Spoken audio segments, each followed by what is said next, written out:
At exactly 6:48 p.m., as crystal chandeliers lit up the grand ballroom inside Brooks Tower, a shivering homeless man was pushed away from the entrance by security.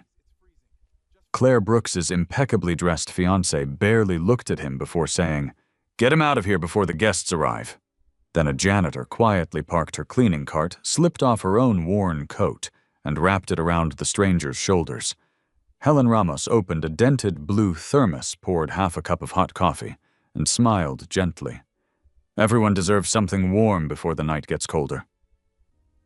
None of them realized the trembling old beggar owned the entire building, and that one small act of kindness was about to change every life inside it. Before we begin, tell me where you're watching from and what time it is in your part of the world. If stories about quiet courage and unexpected kindness speak to your heart, I'd love for you to join our growing community by subscribing. Every weekday, Helen Ramos woke up when most of Chicago was already finishing its workday. At exactly 4:30 p.m., the alarm on her 10-year-old flip phone buzzed softly across the wooden nightstand. She never hit snooze. She simply opened her eyes, whispered, "Thank you for another day," and sat quietly on the edge of her bed for a full minute before standing. Her apartment occupied the second floor of a brick building on the south side, just a few blocks from St. Matthew's Church. The building had been standing since the early 1950s, and every winter the pipes groaned like tired old men. The windows rattled whenever the elevated train passed nearby. The landlord had promised to replace them for nearly 3 years, but promises were cheaper than repairs. Helen never complained. She folded her blanket, carefully smoothed the wrinkles with both hands, and opened the curtains. Outside, November had already painted the sky a dull gray. Thin flakes of snow drifted between telephone poles while the city lights slowly awakened. The apartment was small enough that she could walk from the bedroom to the kitchen in 8 steps. Her kitchen table held only 3 things every single day: a ceramic coffee mug, a framed photograph, and an old blue thermos with faded paint peeling from its sides. The thermos looked almost worthless. Small dents covered its body. The lid had been replaced years earlier with one that didn't quite match. The handle had cracked and been wrapped neatly with black electrical tape. Yet Helen polished it every Sunday afternoon. She reached for the photograph first. A smiling woman with kind eyes and silver earrings looked back at her. Maria Ramos. 26 years of marriage had been captured inside that single picture. Helen gently touched the frame with her fingertips. "I still have your coffee pot," she whispered, "and I still haven't learned how to make it taste as good as yours." The apartment answered only with silence. 8 years had passed since cancer stole Maria away. The silence never truly left after that. But neither did the warmth. Helen filled the old kettle with water, lit the gas burner, and waited. She never bought expensive coffee beans. The discount grocery store sold a Colombian blend for $6.89 a bag every other Tuesday, and she always bought 2 before the sale ended. As the coffee brewed, its familiar aroma slowly filled the apartment. It reminded her of mornings when Maria would dance barefoot across this same kitchen floor while humming old gospel songs. Maria had believed coffee wasn't meant to wake people up. "It helps," she used to laugh, "but coffee's real job is reminding people they aren't alone." Helen smiled at the memory. Before pouring the fresh coffee into the blue thermos, she filled a small paper cup halfway. Then she poured only half of that paper cup into the sink. She had done this every day for 8 years, not because she was careless, because she wanted to remember. On Maria's final morning at the hospital, the nurse had accidentally filled her cup only halfway. Maria smiled anyway. "Half is enough," she had whispered. "If we still have warmth to share, we're never poor." Those words had quietly become Helen's compass. She sealed the thermos, slipped it into her faded canvas bag, and dressed for work. Her uniform had been washed so many times that the navy fabric had faded toward gray. The embroidered logo on the chest read Brooks Tower Facilities. Her shoes were polished every evening before work, even though nobody noticed. Maria used to say that dignity began where applause ended. Helen still believed that. Outside, the cold wind bit through her gloves as she crossed the parking lot. Waiting beside the curb was her silver 2004 Toyota Camry. Its left fender had a shallow dent. The heater only worked after 15 minutes of driving. The driver's window refused to open in winter. The radio sometimes played only static. Helen loved it anyway. She rested one hand gently on the steering wheel before starting the engine. "Come on, old girl."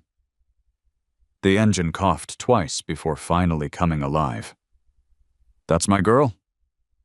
Traffic toward downtown Chicago was already thick. Luxury SUVs surrounded her aging sedan. People hurried from meeting to meeting, phone pressed against one ear, coffee balanced in the other hand. Helen never rushed. She left home early enough to arrive 30 minutes before every shift. Being early meant she could drink her own coffee before work began. Being early also meant she usually met someone who needed the other half.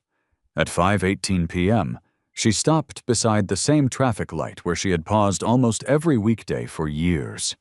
A middle-aged crossing guard named Mr. Lewis stood bundled beneath two oversized coats. Helen lowered her passenger side window just enough. "Cold evening." Mr. Lewis laughed. "Colder than yesterday." Helen opened the thermos. Steam curled into the air. She filled half a paper cup. No sugar. "You remembered." I always remember." He accepted the coffee with both hands. "You're going to spoil me." Helen chuckled. "Not possible." The light turned green. Mr. Lewis waved. "See you tomorrow, Miss Ramos." "If God allows." The conversation lasted less than 30 seconds. It had happened nearly every workday for almost 5 years. Neither of them ever spoke about it. Neither of them needed to. By 5:42 p.m., Brooks Tower stood before her. 42 stories of steel and glass reflected the fading evening sky. Executives hurried through revolving doors carrying leather briefcases worth more than Helen's monthly rent. Most never noticed the people polishing the marble beneath their feet. Helen parked in the employee lot behind the building. She greeted every security officer by name, every maintenance worker, every dishwasher in the cafeteria, every delivery driver. People often wondered how she remembered everyone. The answer was simple. She believed remembering someone's name was another way of saying, "You matter." Inside the maintenance office, Samuel Ortiz was pinning schedules onto the bulletin board. "Helen? Evening, Sam? Big night tomorrow. I heard. The chairman's daughter's engagement party." Helen nodded while hanging her coat inside her locker. "I suppose we'll all be polishing fingerprints twice as fast." Samuel laughed. "You already know." He handed her a clipboard. 38th floor tonight? "The ballroom. Final inspection before decorators move in." Helen smiled. "It'll be beautiful." "It always is." Before leaving the maintenance room, she opened the blue thermos again. Grace Miller, the youngest cleaner on the evening crew, was rubbing her hands together near the lockers. Her thin jacket wasn't made for Chicago winters. Helen noticed immediately. "You eat yet?" Grace hesitated. "I skipped lunch." Helen nodded without asking another question. She poured half a cup. "Drink while it's hot." Grace accepted it carefully. "I'll pay you back." Helen shook her head. "No." "I insist." Helen smiled, the same gentle smile she offered everyone. "Just promise me something." "What?" "When somebody else is cold someday." Grace looked down at the warm cup between her hands. "Share yours." For a long moment, neither woman spoke. Steam drifted upward between them. Grace finally whispered, "I promise." Helen simply picked up her mop bucket and cleaning cart. As she pushed the cart toward the elevator, the old blue thermos rested quietly inside the basket beside fresh towels and bottles of glass cleaner. It was only a worn-out container to anyone else. To Helen, it carried something much larger than coffee. It carried a promise she had refused to let die.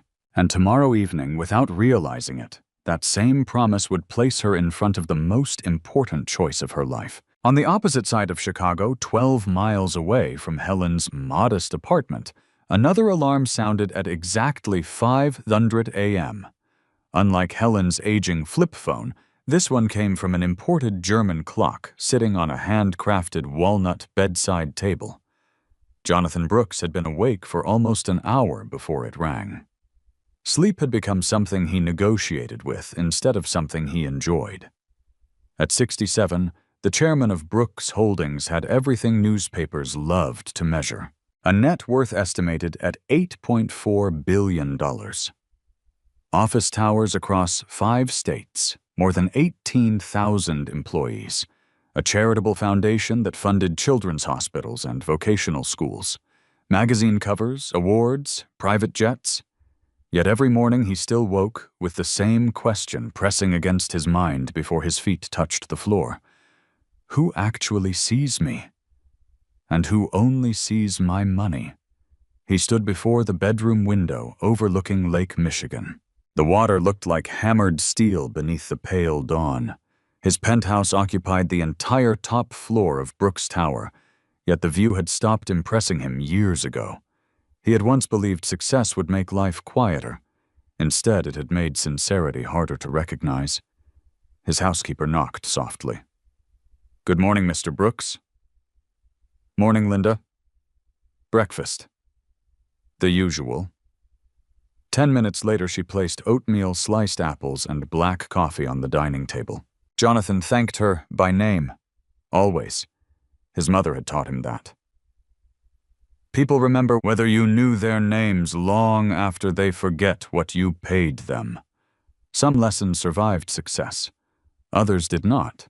As he stirred his coffee, his eyes wandered toward another framed photograph resting beside the window. It showed a narrow grocery store from 1969. The faded sign above the entrance read, "Brooks Family Market." It wasn't really a market. It had been little more than a corner convenience store, squeezed between a laundromat and a pawn shop. Jonathan had been 8 years old when his father bought it. His parents worked 16-hour days. His mother stocked shelves. His father swept floors after closing. Jonathan delivered groceries to elderly neighbors using a rusty bicycle with one bent wheel. Money had always been scarce. Some winters the heating bill went unpaid. Some weeks dinner consisted of soup and homemade bread for 4 nights in a row. But Jonathan remembered something else much more clearly. His father never allowed anyone to leave hungry. One freezing December evening, a homeless veteran entered the store, asking only for hot water. Jonathan still remembered his father's answer. "If I've got enough coffee for myself, I've got enough for him." His father had poured half of his own cup into another paper cup. Half, not a full cup, because that was all he had. Jonathan smiled sadly. Funny how the smallest memories survived the longest. The smile disappeared as another memory replaced it. 5 years earlier, his wife's funeral.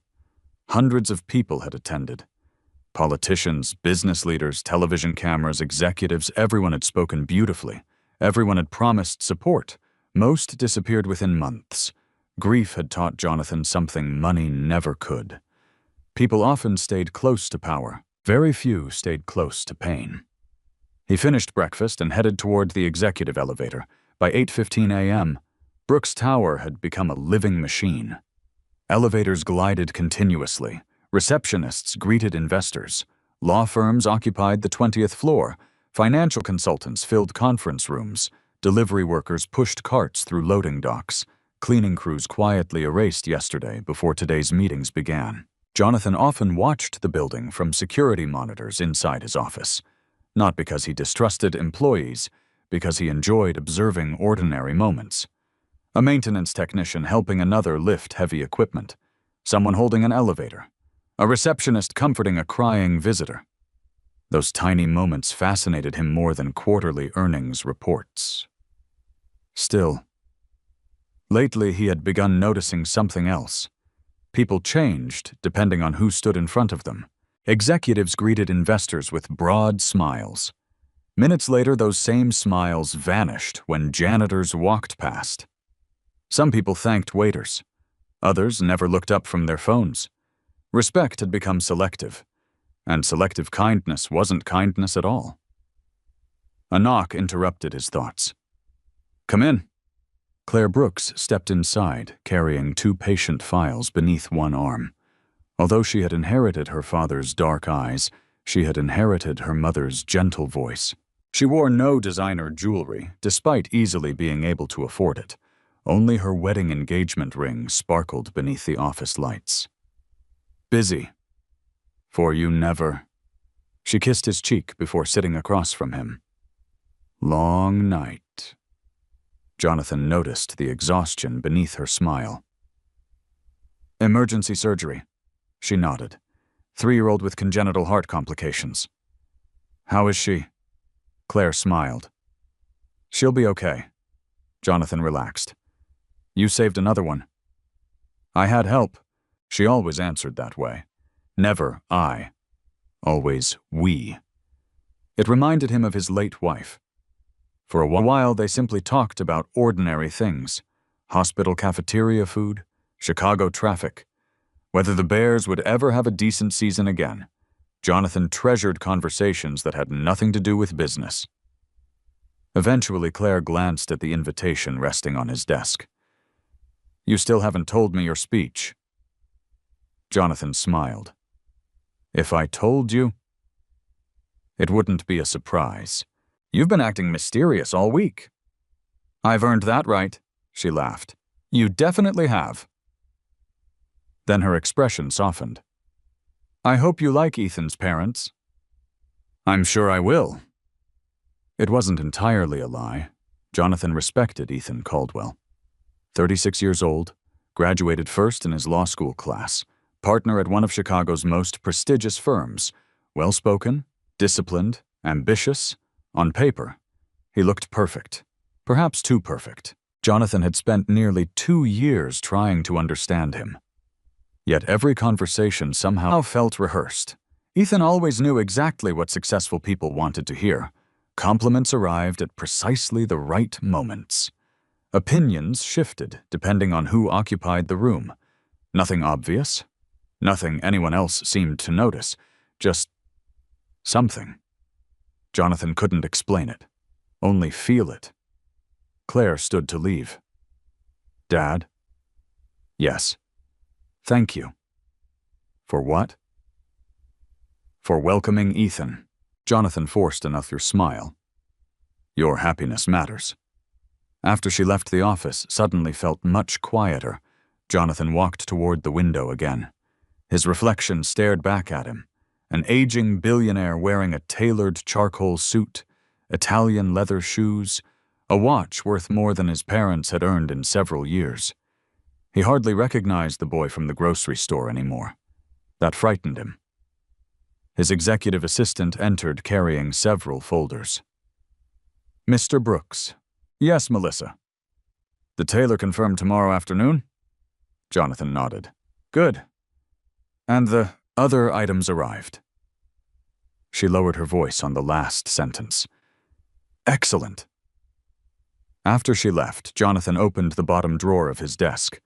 Inside rested an old canvas backpack, a worn knit cap, scuffed work boots, fingerless gloves, a frayed brown coat. Everything smelled faintly of dust and cold fabric. None of it belonged to him. It had all been purchased quietly over several weeks from thrift stores scattered across the city.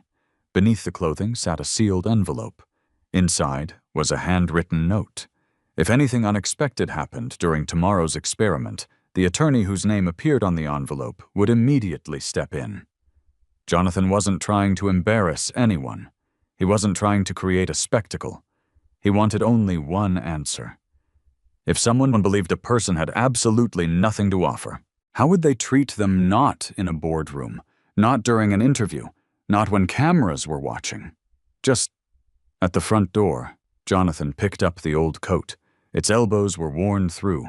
One pocket had been repaired by hand using mismatched thread. He imagined wearing it into his own building. He imagined walking past people who usually rushed to open doors for him. Would anyone stop? Would anyone ask whether he had eaten? Would anyone offer a cup of coffee? Or had success built walls so high around him that genuine compassion had become invisible? Outside his office window, employees crossed the plaza beneath drifting snow. Most looked straight ahead. A few held doors for strangers. Jonathan watched quietly. Tomorrow, he thought, would reveal far more than whether Ethan deserved to marry Claire. It might reveal whether he had spent decades building a company, without truly seeing the people who held it together every single night after everyone else had gone home. The following evening, Brooks Tower no longer looked like an office building. It looked like a palace floating above downtown Chicago. By 4 o'clock, florists were already carrying towering arrangements of white orchids through the revolving doors. Delivery crews rolled polished silver serving carts across the marble lobby, while electricians climbed ladders to adjust warm amber lighting along the ballroom ceiling. Every surface reflected movement. Crystal chandeliers sparkled like frozen waterfalls. The scent of fresh lilies mixed with expensive perfume and newly polished hardwood. On the 38th floor, Olivia Bennett stood in the center of the ballroom with a wireless headset clipped behind one ear. No empty champagne glasses near the entrance. The quartet starts exactly at 7. Move those candles 6 inches to the left. She barely stopped walking as she issued instructions. Nearly 80 people worked behind the scenes to create an evening guests would remember for only a few hours. Few of those guests would ever think about the people who made those memories possible. At precisely 5:35 p.m., the employee elevator opened quietly. Helen Ramos stepped out, pushing her familiar gray cleaning cart. Unlike everyone else hurrying across the ballroom, she moved with an unhurried rhythm that somehow never slowed anyone down. She paused before entering. The ballroom floor stretched before her like polished glass. Large windows overlooked the Chicago skyline, where the last light of day painted the buildings bronze and gold. Helen smiled softly. It really is beautiful. Not because of the expensive decorations, because she imagined how excited Claire Brooks must be. Helen had met Claire only a handful of times over the years. The young doctor always smiled at janitors, security guards, and receptionists exactly the same way she smiled at executives. That alone made Helen quietly hope Claire had chosen the right man. Samuel Ortiz approached carrying a clipboard. Evening, Helen. Evening, Sam. You've got the North Hallway Ballroom entrance's VIP lounge and service corridor. Helen accepted the clipboard. Anything unusual? Samuel lowered his voice. The chairman himself will be here tonight. Helen nodded. So everyone is nervous. Samuel laughed. You noticed. I noticed Olivia's walked past me 6 times in 3 minutes. Samuel grinned. Good point. He glanced toward the ballroom entrance. And Ethan Caldwell's parents arrive around 6:30. I hope everything goes smoothly. Samuel sighed. So do I. Helen began her routine exactly the same way she had for nearly 17 years. She inspected every mirror, every brass railing, every glass panel, every elevator button. She believed cleaning wasn't about making things shine. It was about making people feel welcomed without realizing why. A fingerprint left on polished glass wasn't simply dirt. It was a distraction from someone's important day. At 5:48 p.m., while wiping the windows overlooking Lake Michigan, Helen noticed Grace Miller struggling to maneuver a large rolling trash container through a narrow service doorway. One of its wheels had jammed. Grace pulled harder. The cart refused to move. Helen quietly walked over. Let's try together. I've got it. I know, Helen smiled. But 2 people usually beat 1 stubborn wheel. They tipped the container slightly. The wheel slipped free. Grace laughed in relief. I've been fighting that thing for 5 minutes. Helen knelt beside the wheel. A piece of plastic wrap had wound itself tightly around the axle. She removed it carefully. There. Grace shook her head. You always know how to fix everything. Helen stood slowly. No. I just stopped long enough to look. Grace smiled thoughtfully. She realized Helen rarely solved problems by working faster. She solved them by paying closer attention. The lesson stayed with her. At 6 o'clock, another delivery truck backed into the loading dock. A young driver climbed out wearing only a lightweight sweatshirt despite the freezing temperature. His cheeks were bright red from the wind. Helen recognized him immediately. You're new? The young man nodded. First week. You forgot your winter coat. He laughed awkwardly. I moved here from Texas. Ah. Didn't expect Chicago to feel like this. Helen opened her canvas bag. The familiar blue thermos appeared once again. Steam escaped as she unscrewed the lid. She poured exactly half a paper cup. Here. The driver blinked. Oh, I couldn't. You can. It's your coffee. Helen smiled. I've still got half. He accepted it with both hands. This smells amazing. It tastes better if you drink it before answering emails. The young man laughed. I'll remember that. What was your name? Kevin. Welcome to Chicago, Kevin. Thank you, Fatima. Helen? He smiled. Thank you, Helen. She watched him walk back toward his truck holding the warm cup, as though it were far more valuable than coffee. Perhaps tonight it was. As Helen returned inside, Olivia Bennett hurried toward her. Helen? Yes.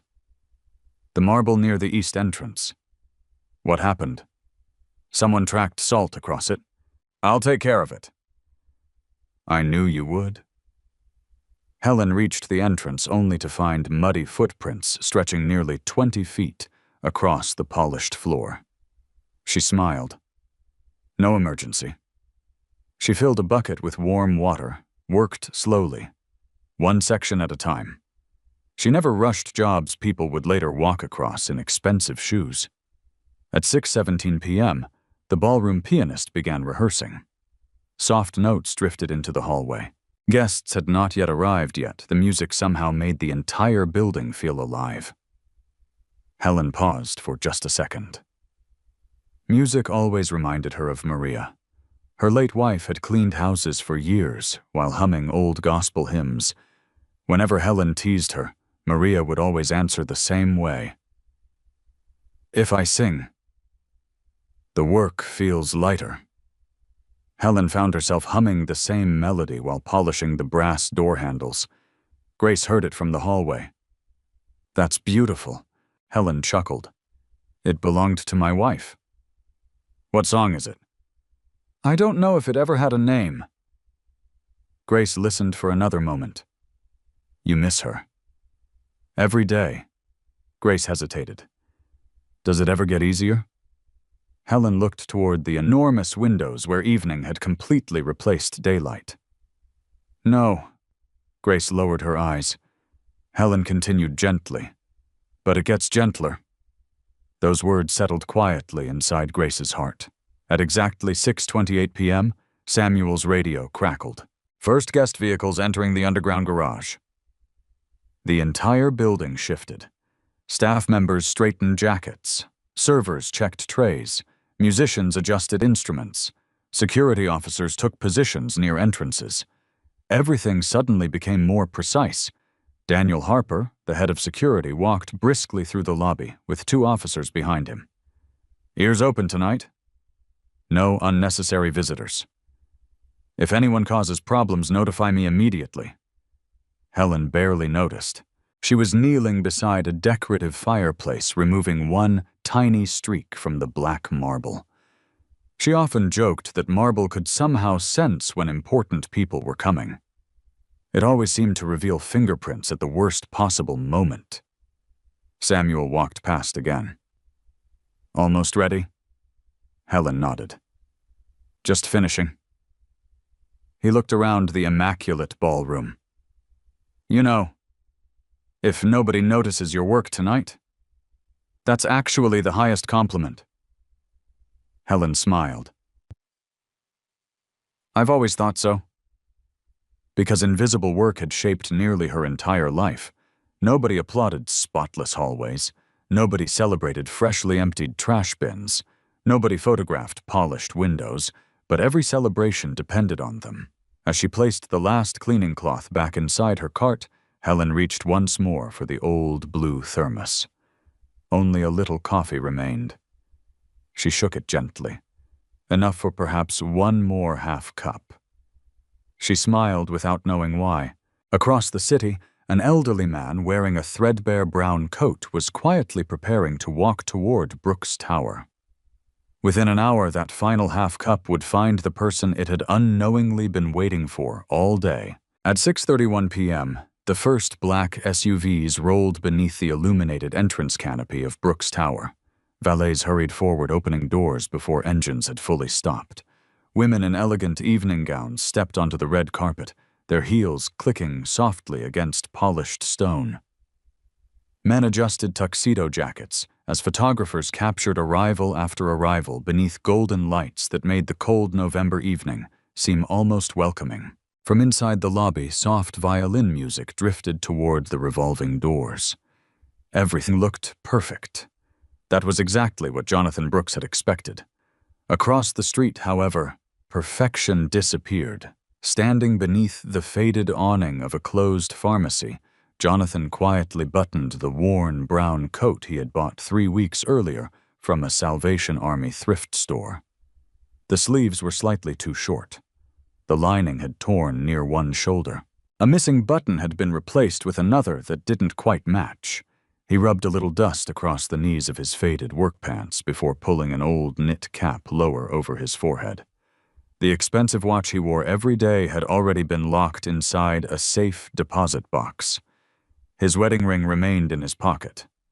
So did his driver's license. Tonight he carried only $12 in cash, a city bus pass, and a small photograph of Claire when she was 6 years old. He studied his reflection in the dark pharmacy window.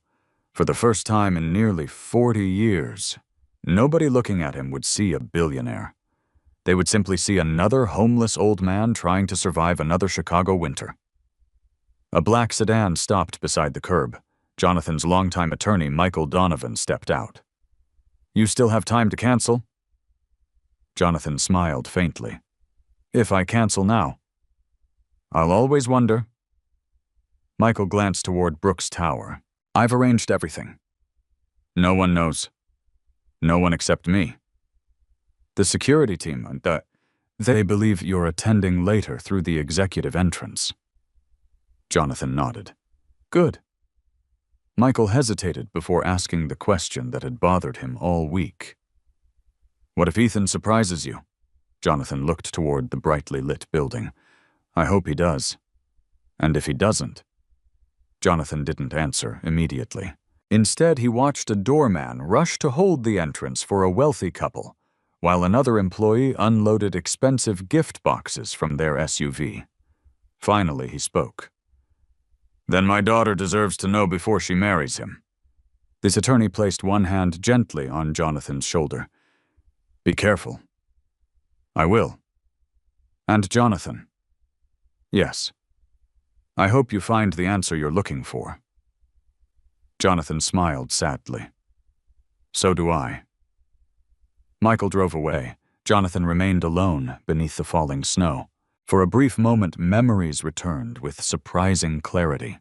His father, standing outside their tiny grocery store, offering half a sandwich to a stranger. His mother sewing patches onto old winter coats instead of buying new ones.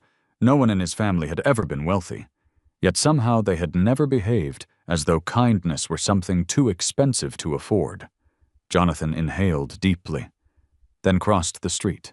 At 6:43 p.m., he approached the front entrance of his own building. The revolving doors reflected hundreds of warm lights. He slowed his pace deliberately. His shoulders curved forward. His steps became uncertain. He lowered his eyes, not acting, remembering what poverty had once felt like. Inside the lobby, Daniel Harper noticed him almost immediately.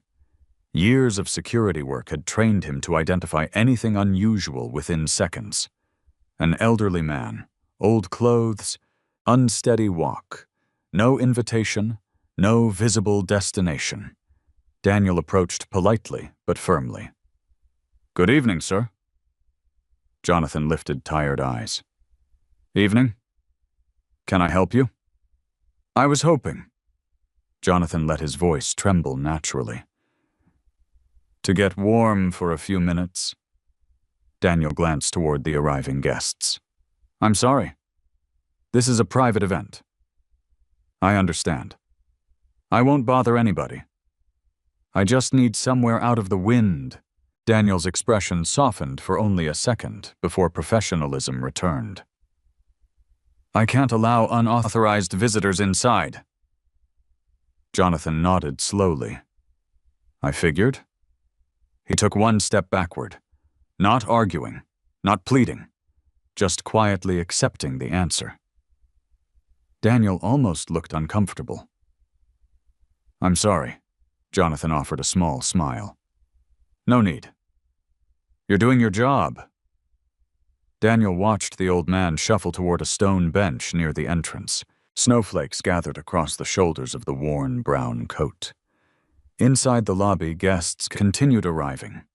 Most never noticed him. Those who did quickly looked away. A woman carrying a diamond-studded evening purse instinctively pulled it closer as she walked past. A businessman frowned before whispering something that made his companion laugh quietly. A young couple simply stepped around the old man as though avoiding a puddle. Jonathan observed every face, not with anger, with sadness. At 6:47 p.m., another limousine stopped beneath the canopy. The driver hurried to open the rear passenger door.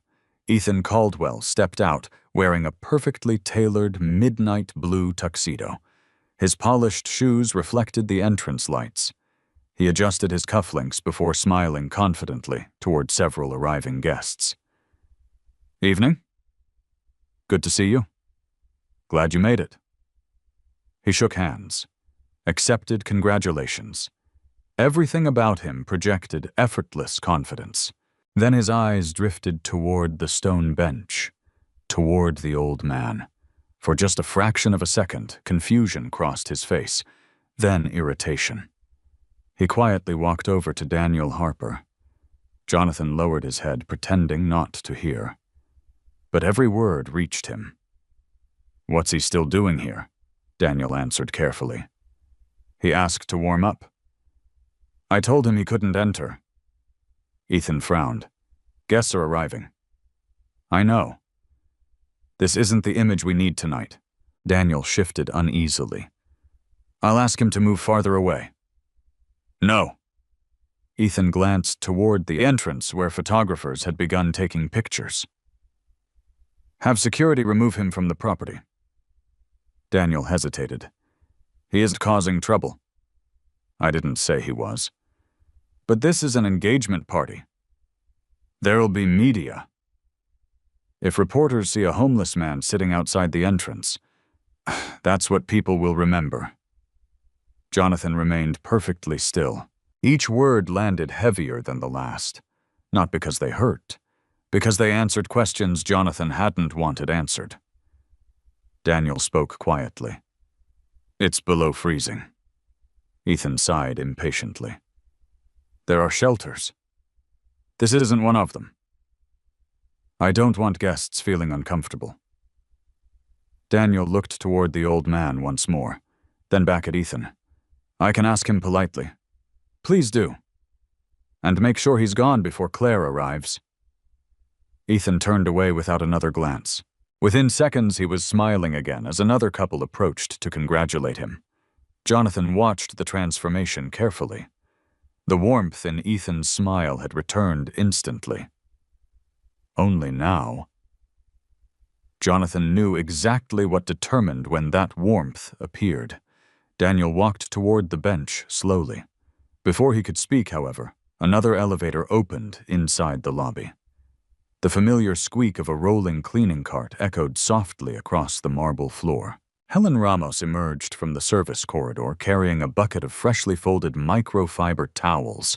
She noticed Daniel standing near the entrance. She noticed the elderly man sitting alone in the cold. She noticed the snow gathering across his shoulders. And without hearing a single word that had just been spoken, she instinctively understood something wasn't right. Still several yards away, Helen quietly watched as Daniel hesitated between following orders and following his conscience. She couldn't yet hear what either man was saying, but she recognized the expression on the old stranger's face.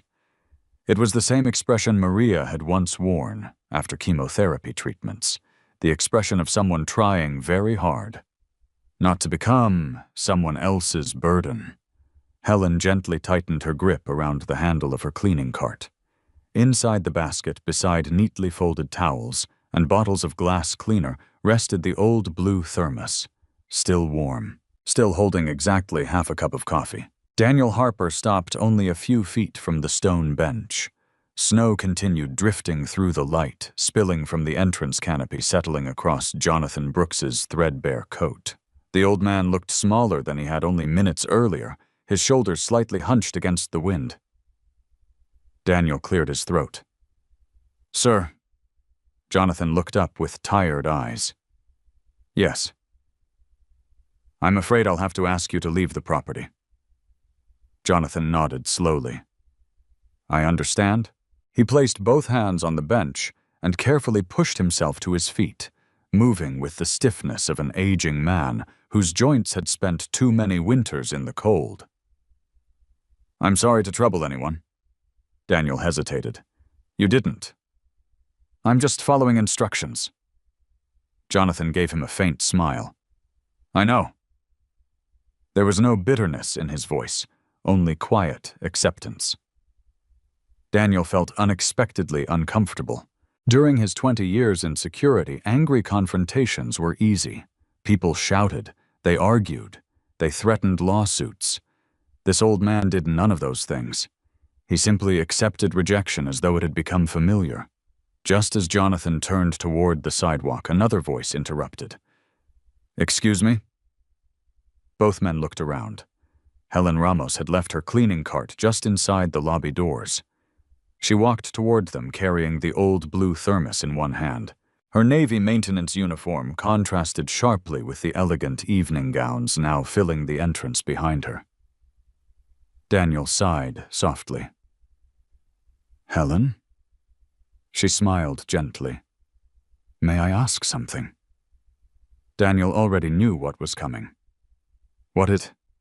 Has he done anything wrong?" Daniel glanced toward the lobby. "No." "Has he threatened anyone?" "No." "Broken anything?" "No." Helen looked at the elderly stranger. His cheeks had become almost purple from the cold. Tiny snowflakes clung to his eyebrows. She turned back toward Daniel. "Then perhaps he just needs a warm drink." Daniel lowered his voice. "You don't understand. I have orders." Helen nodded. "I know." She never challenged that. She had worked in large buildings long enough to understand rules existed for reasons. Instead, she stepped toward Jonathan. "You look cold?" Jonathan answered quietly.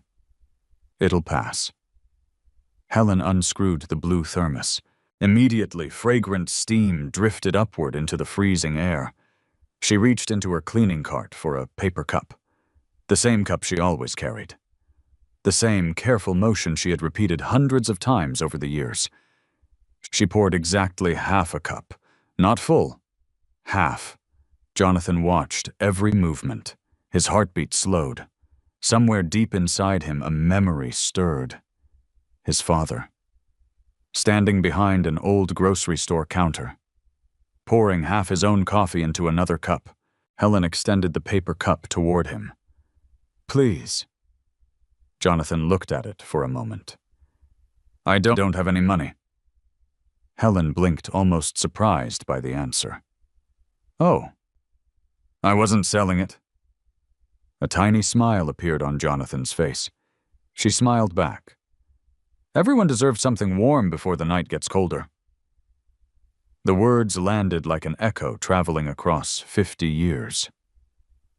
Jonathan accepted the cup with trembling hands. Its warmth spread immediately through his frozen fingers. For several seconds, neither of them spoke. Daniel stood quietly beside them. Guests continued entering the building. Most walked around the small group without stopping. Some glanced briefly before looking away. Inside the lobby, Ethan Caldwell noticed the scene almost immediately. His jaw tightened. "What now?" He walked toward the entrance with quick, controlled steps. Olivia Bennett noticed him passing. "Ethan." "I'll be right back." As he reached the doors, he saw Helen standing beside the homeless stranger, saw the paper cup, saw the old thermos.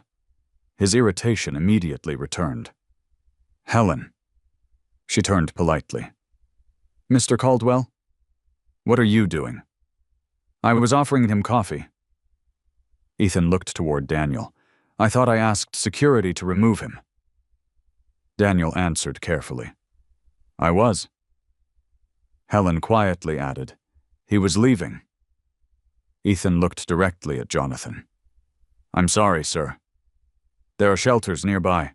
You can't remain here." Jonathan nodded. "I understand." He took one small sip from the cup. The coffee wasn't expensive. It wasn't gourmet, but it was hot.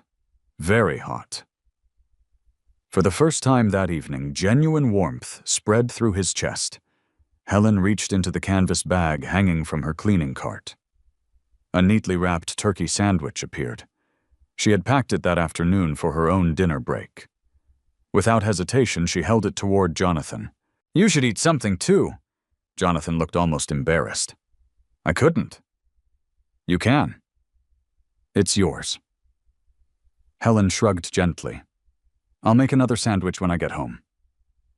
She smiled exactly the way Maria used to smile whenever she insisted on sharing. Jonathan accepted it slowly. His voice grew softer. "Thank you." Before he could unwrap it, Helen noticed his hands shaking violently. Without thinking twice, she slipped off her own heavy winter coat. Grace Miller, watching from inside the lobby, gasped quietly. Helen wore only a thin uniform beneath it. She stepped closer. "This will help." Jonathan stared at the coat. "No." "You'll freeze." "I'll be inside." "You won't." She draped the coat carefully over his shoulders anyway. "It fits better on you tonight." Jonathan felt something tighten painfully inside his chest. No employee manual had instructed her to do this. No executive was watching. No cameras focused on the entrance. There was nothing to gain. Nothing. Only kindness. Ethan could hardly believe what he was seeing. "Helen?" She looked toward him again. "You need your coat." "I'll be fine." "No." "You need to return to work." "I will."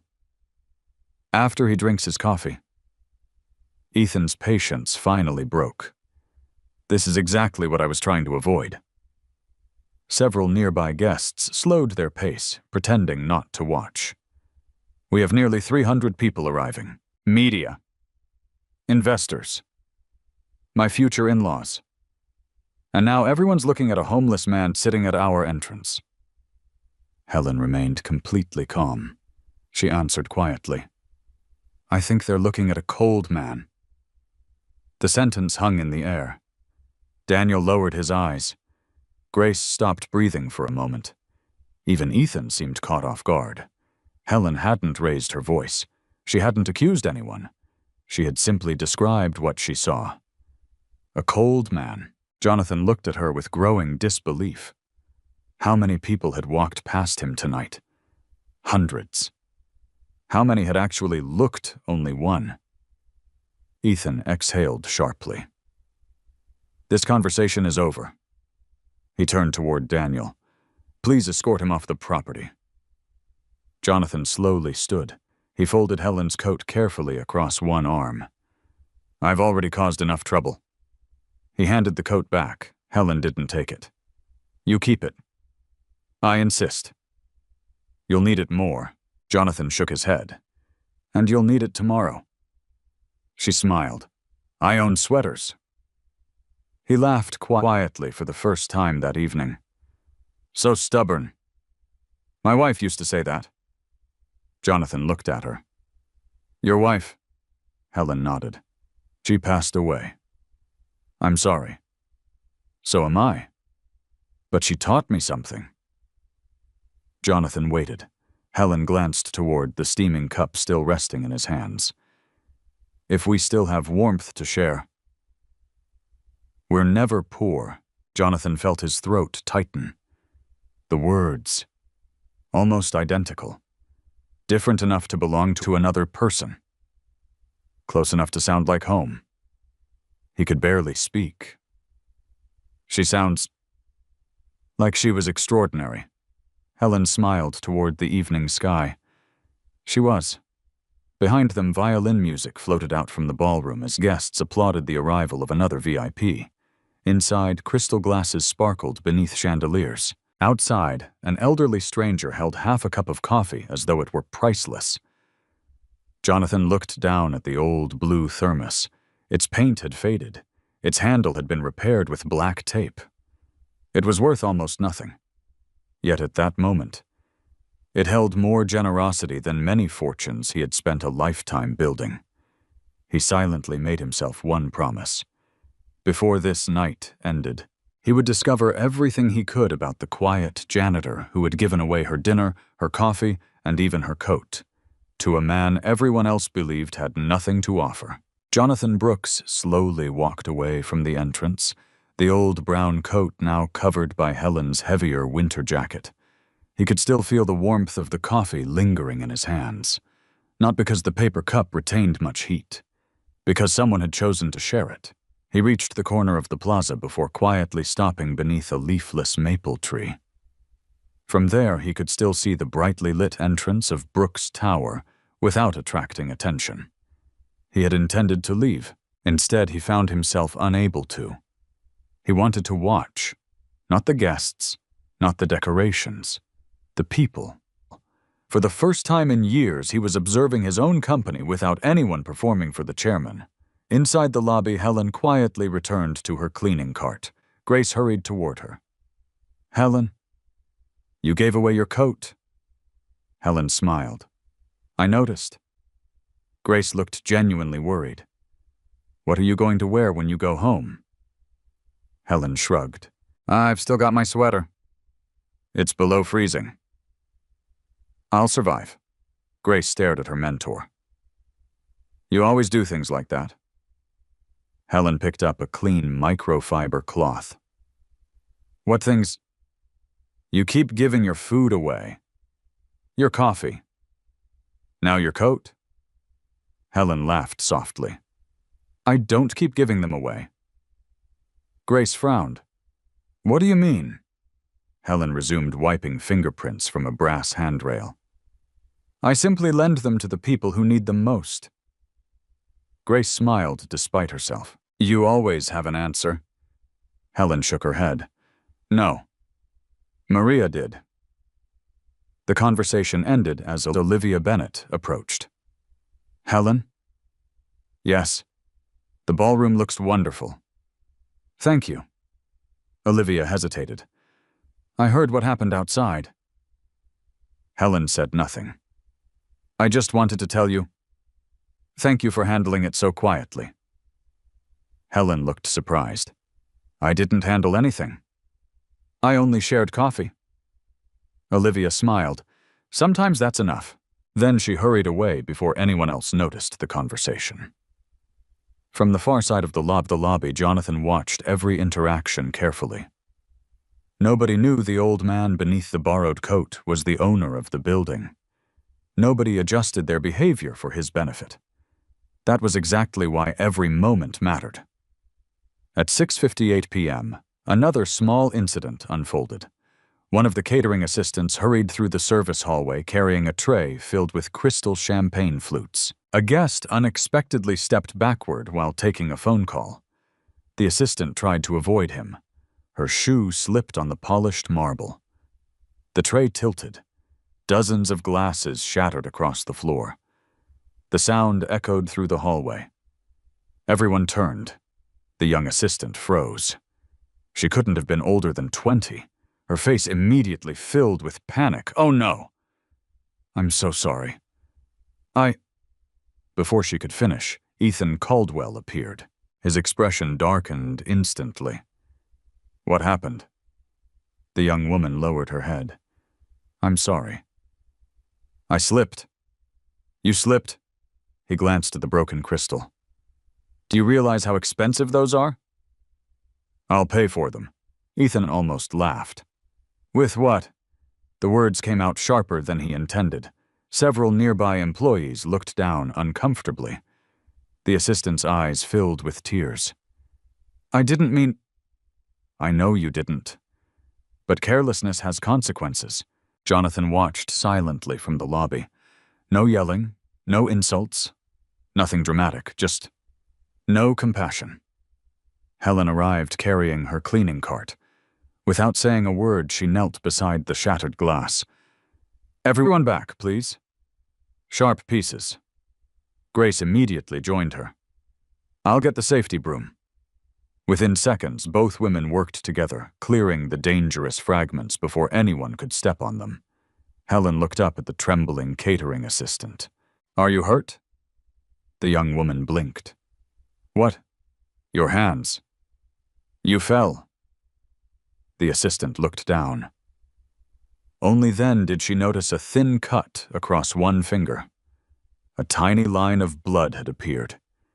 Helen removed a small first aid pouch from her cleaning cart. "Come here.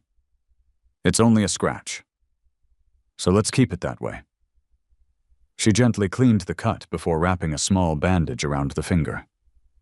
"There." The young woman whispered, "Thank you." Helen smiled. "Crystal can be replaced. Hands can't." Jonathan closed his eyes briefly.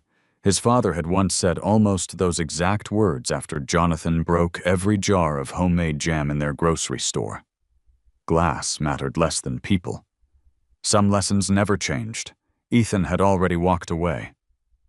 The incident to him was over. To Helen, the person remained. At 7:07 p.m., guests filled nearly every corner of the ballroom. Laughter drifted beneath the chandeliers. Servers moved gracefully between conversations. The string quartet began playing soft classical music. Claire Brooks finally arrived. The room brightened almost immediately. She greeted employees before greeting investors. She thanked the musicians, complimented the floral arrangements, even stopped briefly beside one dishwasher carrying empty trays. "Long night." The man smiled. "We'll survive. Thank you for being here." Jonathan noticed something with quiet relief. Claire still resembled her mother. Kindness came naturally to her. She eventually found Ethan. "There you are." He kissed her cheek. "You look beautiful." "So do you." "Everything ready." "Perfect." He sounded confident. Nobody looking at them would suspect what had happened only minutes earlier. Across the lobby, Daniel Harper quietly approached Helen while she reorganized cleaning supplies. "I owe you an apology." Helen looked puzzled. "For what?" "I shouldn't have asked him to leave like that." Helen smiled gently. "You were doing your job." "Still, I didn't like it." She placed another folded towel inside her cart. "Sometimes jobs are hard." Daniel nodded. "My father used to be homeless." Helen stopped moving. "I didn't know." "Most people here don't." Daniel looked toward the entrance where the snow continued falling outside. "When I was 12. Security guards chased him away from buildings all winter." Helen remained silent. "He finally got back on his feet. He worked construction until he retired." Daniel smiled faintly. "He always told me.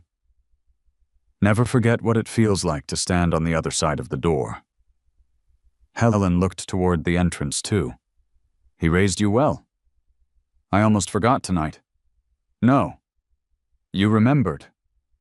Otherwise you wouldn't be apologizing." Daniel smiled. "Maybe." Jonathan witnessed the entire exchange. Another quiet note entered the invisible ledger he had been keeping all evening. Not everyone failed the test. Some only needed someone to remind them who they already were. Outside, Jonathan remained near the plaza, careful to avoid drawing attention. A light snow had become steady now. Helen's coat kept him warm, warmer than the expensive cashmere overcoats hanging inside the ballroom cloakroom. Not because of the fabric, because of the person who had offered it. His phone vibrated once inside the pocket of the old coat. Only one person possessed the number. Michael Donovan. Jonathan answered quietly. Yes. Everything all right? A long pause followed. Finally, Jonathan replied, I've learned more in 1 hour than in several board meetings. You sound emotional. Jonathan looked through the lobby windows toward Helen. She was laughing quietly with Grace while teaching her the proper way to polish brass without leaving streaks. I've met someone extraordinary. The fiancé. Jonathan remained silent for several seconds. No. The janitor. He ended the call. Inside the building, Helen had no idea that an invisible pair of eyes continued following every small act of kindness she offered. She believed her evening had already returned to normal. She had cleaned spilled glass, bandaged a stranger's finger, finished polishing the entrance, shared the last of her coffee, given away her coat. Nothing about those actions felt unusual to her. She simply called it Tuesday. Jonathan, however, knew he had only seen the beginning. If Helen's compassion was genuine, it wouldn't stop at 1 cup of coffee. It would appear again, and again. He decided he would stay close enough to witness every moment, because somewhere inside him an old boy from a tiny grocery store had begun recognizing something he feared the billionaire had nearly forgotten. Real wealth was easiest to see in people who had almost nothing to spare. The ballroom applause echoed through Brooks Tower just after 7:30 p.m. Inside, crystal glasses rose in celebration as guests congratulated Claire Brooks and Ethan Caldwell. Laughter blended with music, and photographers moved from table to table, capturing polished smiles beneath glittering chandeliers. Outside, Jonathan Brooks quietly crossed the plaza and disappeared into the shadows beside the employee parking garage. He was no longer interested in the speeches. The answers he wanted were somewhere else. He removed Helen's coat only long enough to fold it neatly over one arm. He intended to return it before the night ended. Not through an assistant, not through security, personally. A vibration came from the prepaid phone hidden inside his pocket. One text message, Michael Donovan. Everything under control. Jonathan typed only 4 words. Keep watching. Don't interfere. He slipped the phone away and moved toward the rear service entrance of Brooks Tower. Years earlier, he had insisted that every building the company owned include security cameras covering employee entrances as carefully as executive entrances. Respect begins where nobody important is looking, he had told his architects. Tonight he wanted to discover whether his own belief had survived inside the company. The rear service entrance looked nothing like the grand front lobby.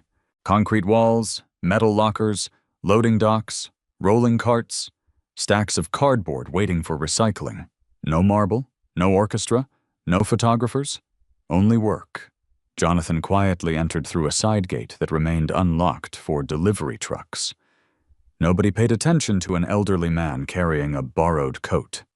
Everyone was busy.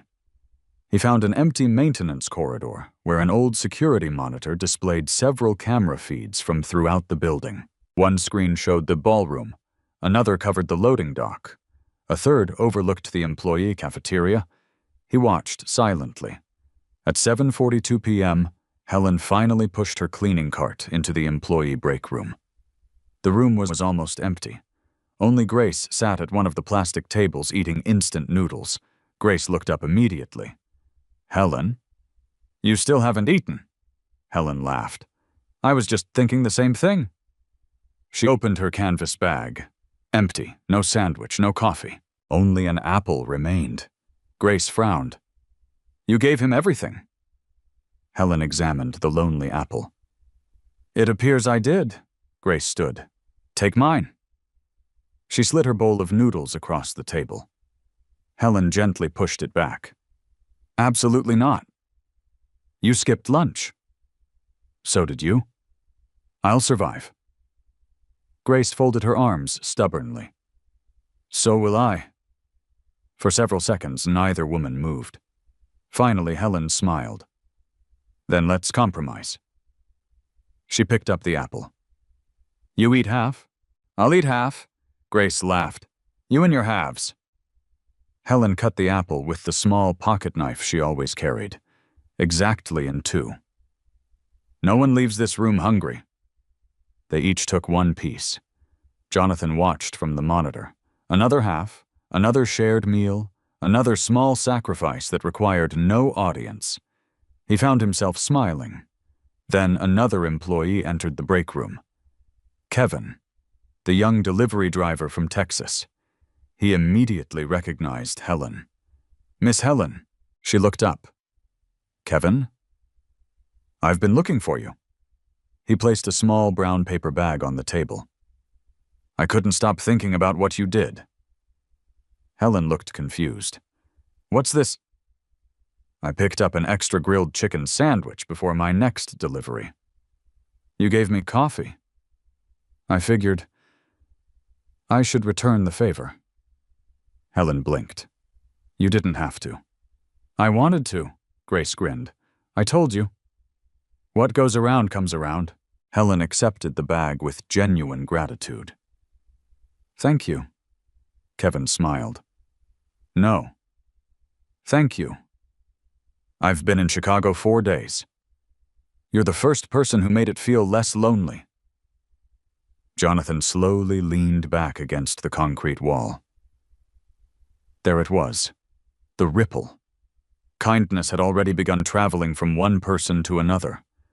Nobody had instructed Kevin to buy that sandwich. No charity program existed. No corporate initiative. Only one warm cup of coffee. Meanwhile, upstairs in the ballroom, Ethan moved confidently among guests. An influential investment banker approached him. Congratulations. Thank you. You've got quite a future ahead. I hope so. Another executive joined them.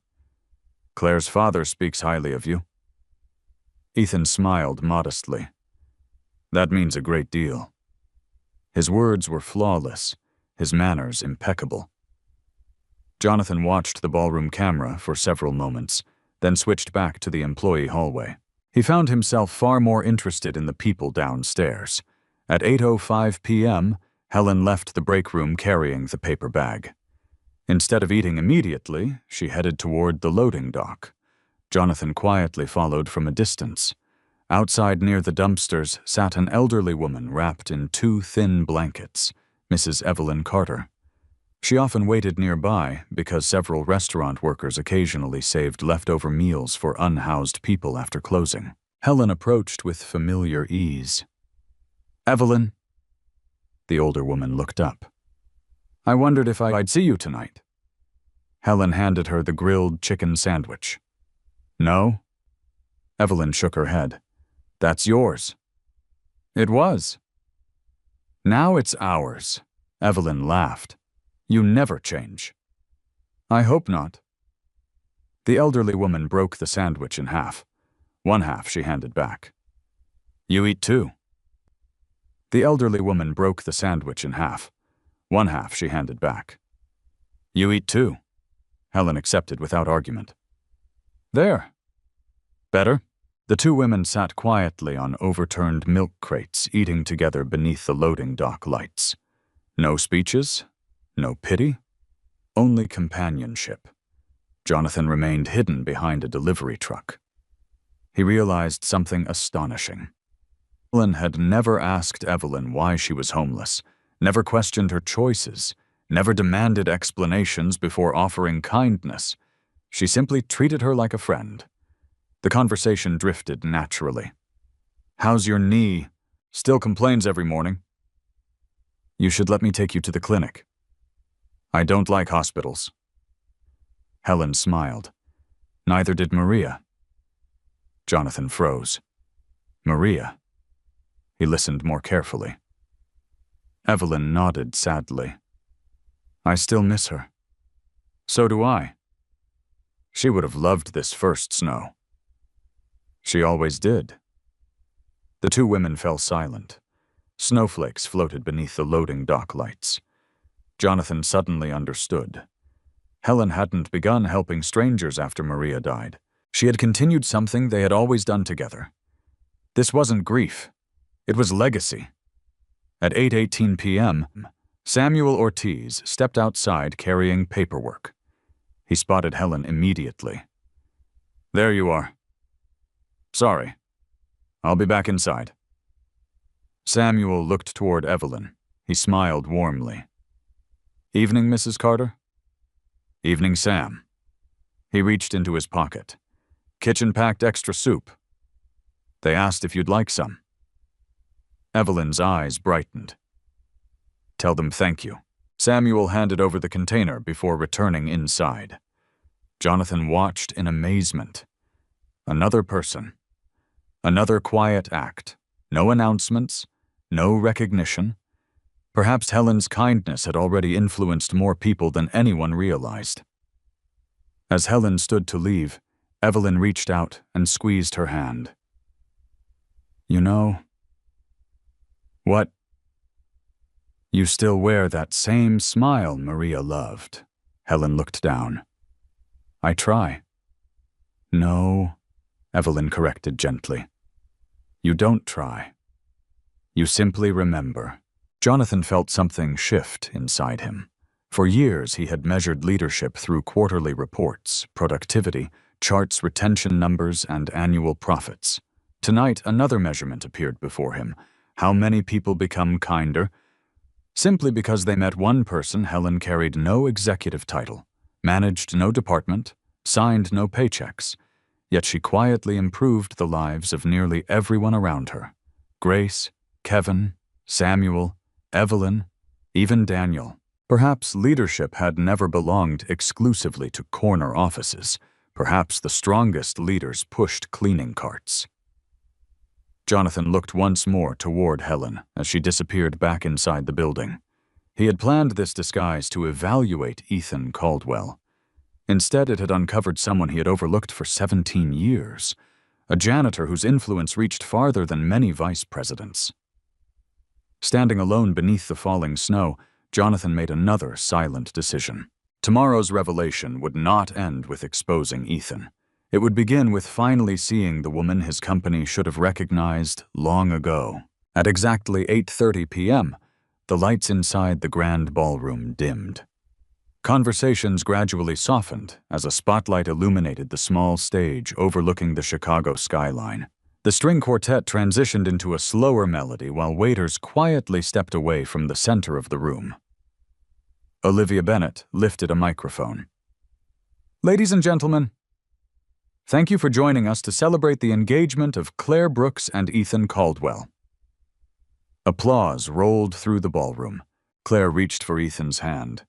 He smiled confidently, squeezing hers just enough for nearby cameras to capture the perfect photograph. Across the room, executives raised champagne glasses. Investors whispered congratulations. Members of Chicago's social elite admired the spectacular decorations. Everything looked exactly like the society pages would describe the next morning. Elegant, refined, perfect. Only one chair remained empty. Jonathan Brooks's. Several guests quietly assumed he was making a dramatic entrance. Only Michael Donovan knew the truth. Standing near the rear wall of the ballroom, Michael glanced discreetly toward his watch. Jonathan had promised he would return before the speeches. Instead, nearly 2 hours had passed.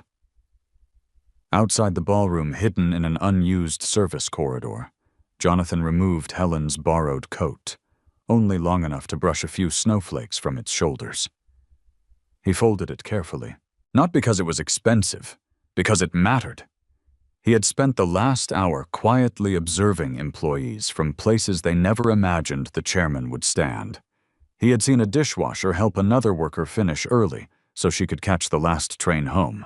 He had watched Grace secretly leave a package of pain medicine inside an elderly maintenance worker's locker after hearing him complain about arthritis. He had noticed Samuel thanking every member of the cleaning crew by name before they returned to work. None of these moments would ever appear in an annual report. Yet somehow, they felt like the company's greatest achievements. Jonathan finally turned toward the executive elevator. It was time. Not yet to reveal himself, but to watch one final scene. Inside the ballroom, Claire leaned toward Ethan. "Have you seen Dad?" Ethan forced an easy smile. "He'll be here." "What? He never misses anything important." Claire nodded. "I know." Still, she couldn't hide a trace of concern. She had called him twice. Both calls had gone unanswered. Olivia approached them quietly. "We're delaying the chairman's speech another 10 minutes. Claire sighed. "Thank you." Across the room, Ethan's parents exchanged uncertain glances. Several board members had begun checking their watches. Journalists whispered among themselves. Where was Jonathan Brooks? At 8:42 p.m., the executive elevator doors opened. Everyone instinctively turned. A sharply dressed, elderly gentleman stepped out, perfectly tailored charcoal tuxedo, silver tie, polished shoes, calm expression. Jonathan Brooks had returned. The ballroom immediately erupted into applause. People hurried toward him.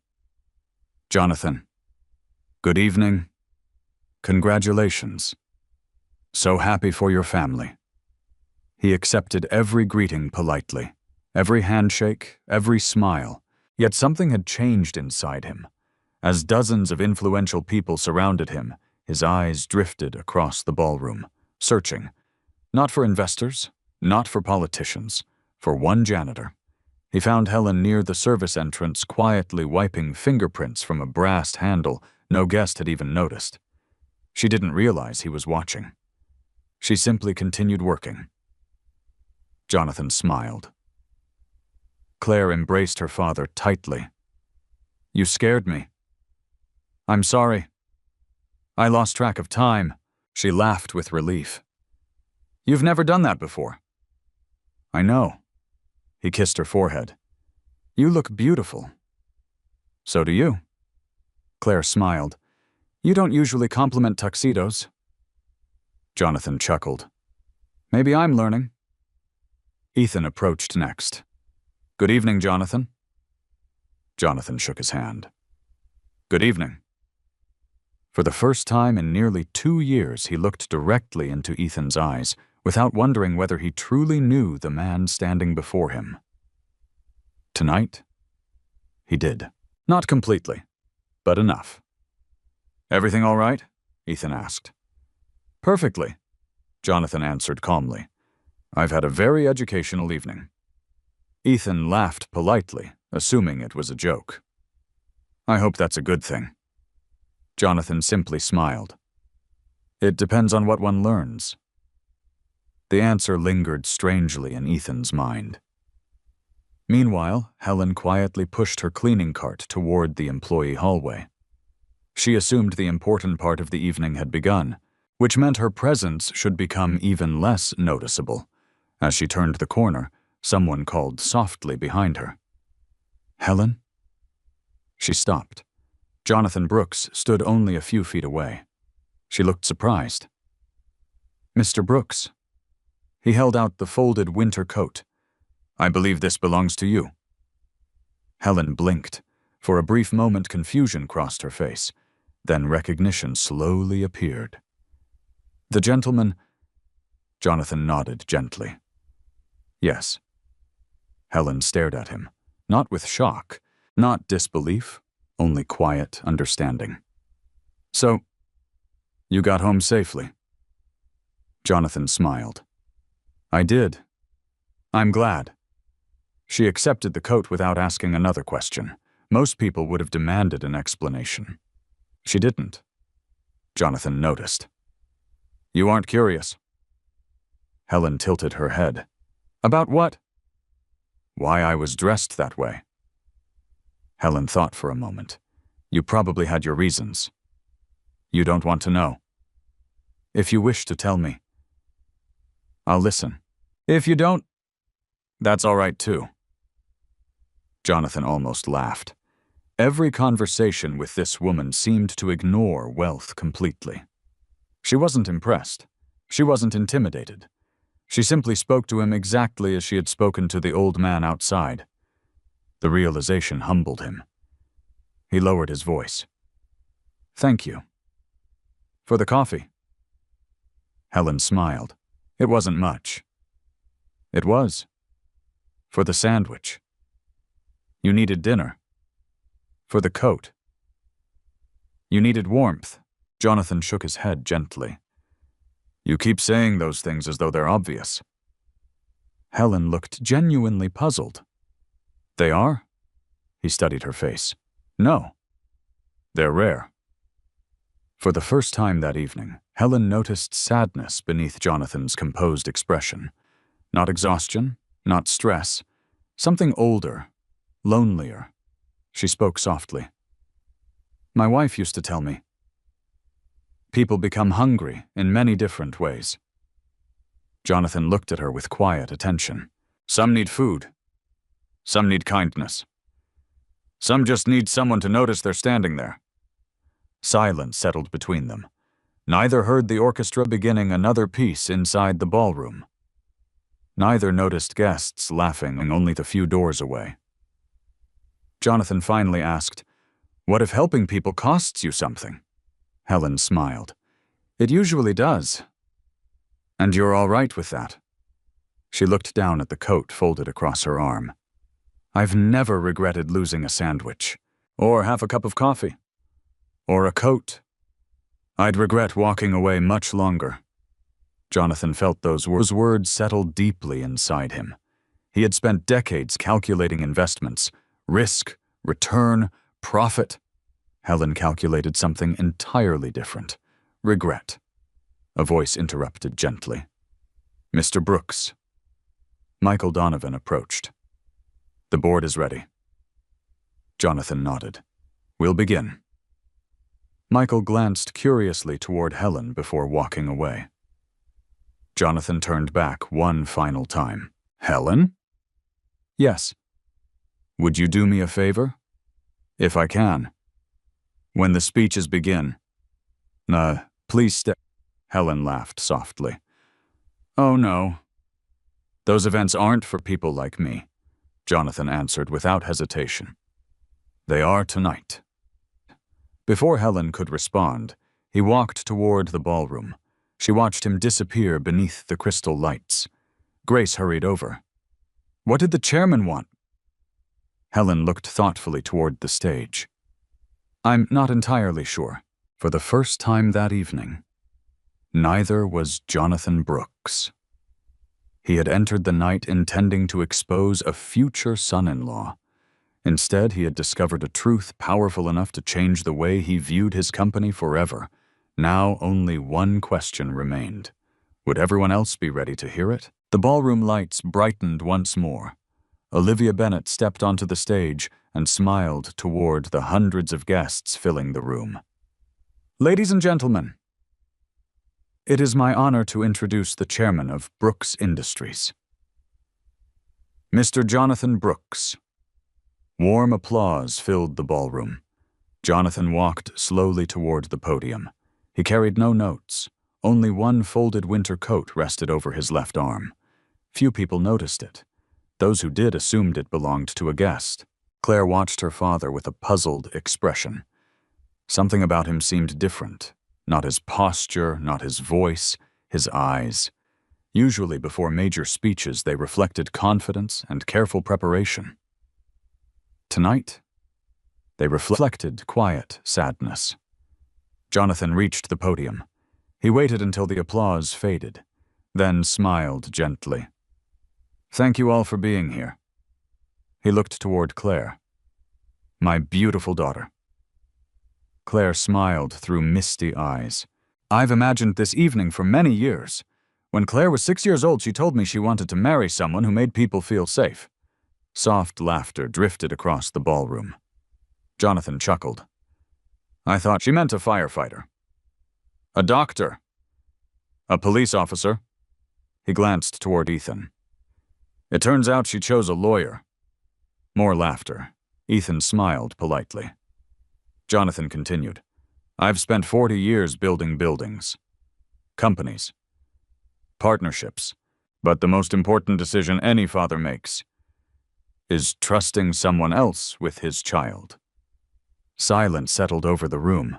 Jonathan rested both hands lightly on the podium. So, before tonight, I decided to conduct one final test. Claire frowned slightly. What test? Jonathan looked directly at her. Not a financial test. Not an educational test. A human one. Confused whispers spread through the audience. Ethan's smile slowly disappeared. Jonathan continued calmly. This afternoon, I left my home wearing clothes that nobody in this room would recognize. The whispers grew louder. I became an old homeless man. Complete silence. Claire stared at her father in disbelief. Michael Donovan lowered his eyes. He had known this moment was coming. He still wasn't prepared for it. Jonathan's voice remained steady. I sat outside this building. I asked only for a place to warm myself. He turned toward the entrance doors. I watched. I listened. I learned. Every employee standing near the ballroom walls froze. Grace looked toward Helen. Helen looked toward Jonathan. Neither moved. Jonathan continued. Some people walked past without seeing me. I don't judge them. They were busy. Some looked at me with suspicion. I understand. The world teaches caution. His eyes slowly found Ethan. But one conversation changed everything. Ethan's heart began pounding. Jonathan spoke quietly. I heard someone say, "This isn't the image we need tonight." Several guests exchanged uncertain glances. Jonathan did not raise his voice. He simply repeated the words. There are shelters. This isn't one of them. Remove him before Claire arrives. Ethan's face drained of color. Claire slowly turned toward him. Jonathan let the silence grow. Then he asked the room a simple question. What image were we protecting? The image of kindness or the image of wealth? Nobody answered. Jonathan looked toward Ethan. I gave you every opportunity. You saw an old man. You saw winter. You saw someone asking only for warmth. And your first concern was appearance. Ethan swallowed hard. Jonathan, please, let me explain. Jonathan gently raised one hand. You will. But not yet. He turned away from Ethan. Instead, he searched the back of the ballroom. Helen Ramos. The entire room looked toward the service entrance. Helen instinctively glanced behind herself, wondering if another Helen stood nearby. Grace quietly whispered, He's talking about you. Helen looked completely bewildered. Jonathan smiled warmly. Would you please come here? She shook her head almost immediately. Oh, no, sir. I shouldn't. I still have work. Jonathan answered softly. This is your work. Samuel Ortiz gave her an encouraging nod. So do I. Grace gently touched her arm. Go. Slowly, almost reluctantly, Helen began walking toward the stage. Her maintenance uniform contrasted sharply with designer gowns and tailored tuxedos. Several guests stepped aside to let her pass. She kept her eyes lowered. As she reached the stage, Jonathan stepped away from the podium. Instead of remaining behind it, he walked down the small staircase. Then, in front of nearly 300 guests, the billionaire extended Helen's winter coat toward her with both hands. I believe this belongs to you. She accepted it quietly. Thank you. Jonathan smiled. No? Thank you. He turned back toward the audience. This woman did not know who I was. She believed I was homeless. She believed I owned nothing. She believed nobody important was watching. He paused. She gave me half her coffee. Helen looked embarrassed. Jonathan continued. She gave me her dinner. She gave me her coat. And before she gave me any of those things, she gave me something far more valuable. He looked directly at the guests. She looked at me. Silence filled every corner of the ballroom. Jonathan's voice softened. When someone has been invisible long enough, being seen becomes a gift. Claire's eyes filled with tears. She looked toward Helen, then slowly toward Ethan. Jonathan continued. Helen never asked what I could offer. Never asked whether helping me would benefit her. She simply said, he smiled gently at Helen. Everyone deserves something warm before the night gets colder. Helen covered her face for a moment, overwhelmed by hundreds of eyes suddenly resting on her. Jonathan wasn't finished. I followed her afterward. Gasps spread across the room. I watched her share food again. I watched her comfort coworkers. I watched her sit beside another homeless woman. Not because cameras were present. Because friendship was. He turned toward the board of directors. Ladies and gentlemen. We spend millions every year discussing company culture. He looked toward Helen again. It turns out, our greatest teacher pushes a cleaning cart. No one applauded. Not yet. The room remained too stunned. Jonathan faced Ethan once more. My disappointment tonight, isn't that you failed to recognize me. I never expected you to. My disappointment is that you failed to recognize yourself. Ethan lowered his head. Every confident answer he had rehearsed for years suddenly disappeared. Jonathan turned toward Claire. My daughter, I cannot choose who you marry. That decision belongs to you. But I promised your mother before she died that I would always tell you the truth. He took one slow breath. And the truth? Is that tonight? I met one person worthy of leading this company. He looked toward Helen. It wasn't the person wearing the tuxedo. The ballroom remained completely silent. Even the musicians had lowered their instruments. No one wanted to interrupt what had become far more than an engagement celebration.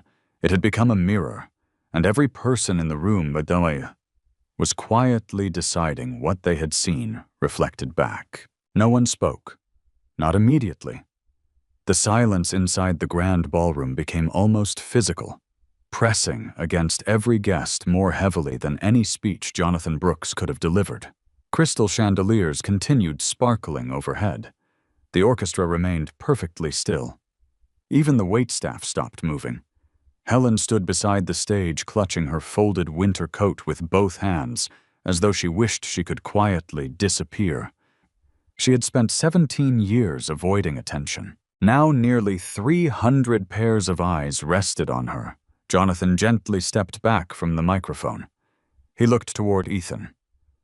I believe you wanted to explain? The invitation sounded calm, not angry. That somehow made it harder. Ethan swallowed.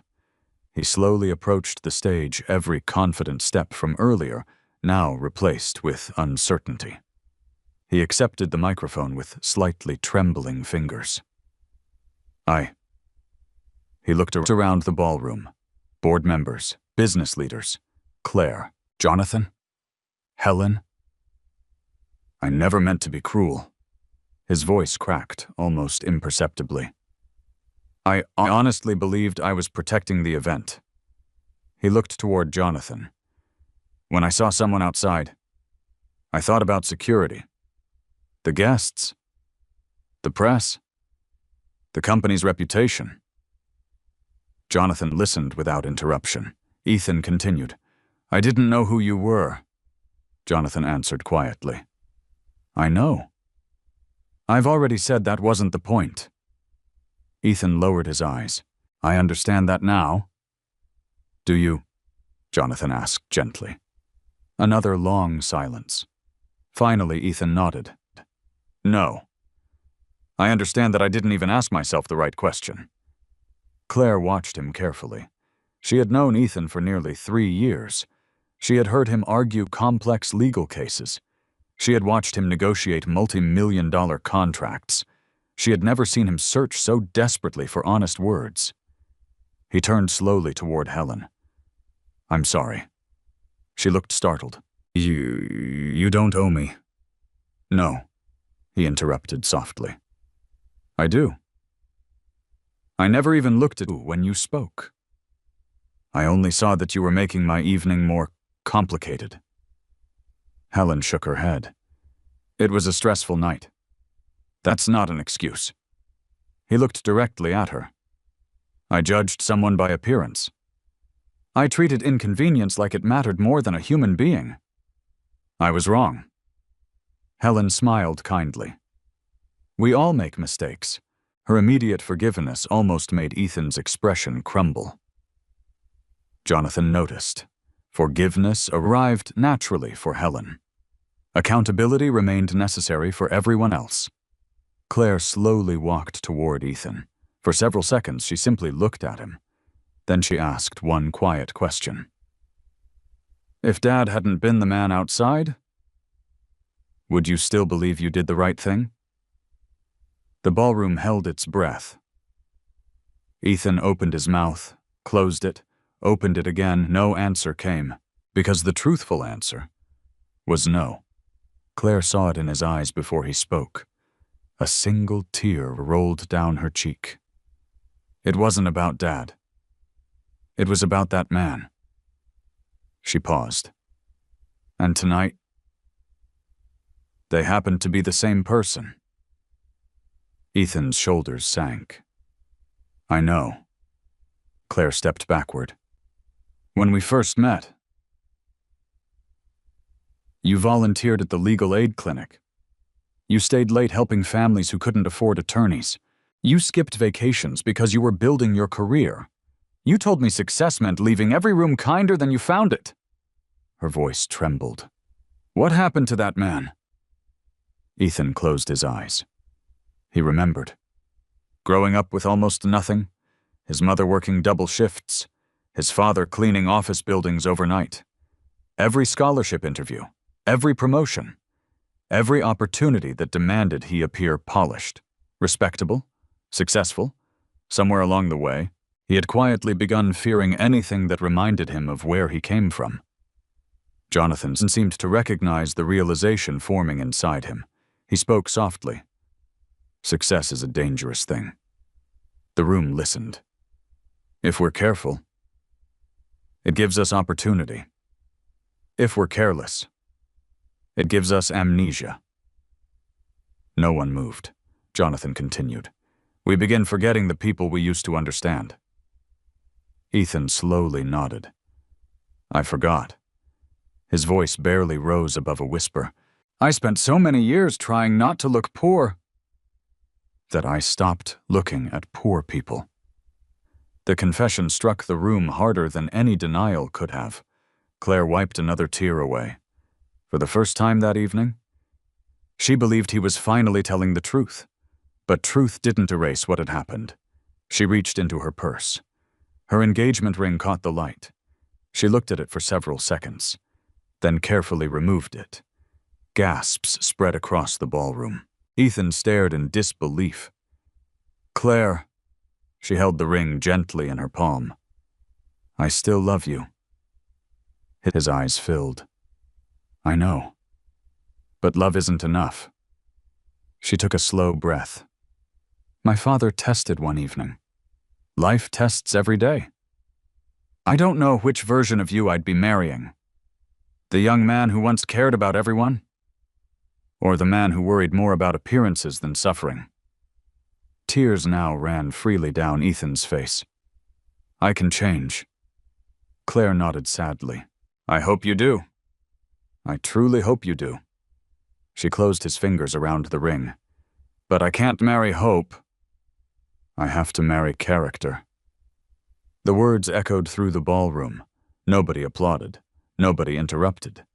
Jonathan quietly looked away, giving them privacy, despite standing only a few feet away. Claire stepped back. I think we both need time. She turned toward Jonathan. Dad, I'm going home. He embraced her tightly. You don't have to decide everything tonight. I know. But I know enough. She kissed his cheek. Then unexpectedly turned toward Helen. Without saying a word, Claire hugged her. Helen looked completely overwhelmed. I don't know why, Claire whispered. But somehow you reminded me what Mom used to sound like. Helen's eyes immediately filled with tears. I wish I could have known her. You would have liked each other. I think so too. Claire smiled sadly before walking towards the ballroom exit. No reporters followed. No photographers lifted their cameras. Some moments deserved witnesses, not headlines. Ethan remained standing alone at the center of the room. His parents quietly approached him. His mother placed one hand on his shoulder. We're here. He nodded silently. Across the ballroom, Jonathan looked toward the guests. I realized tonight became something none of us expected.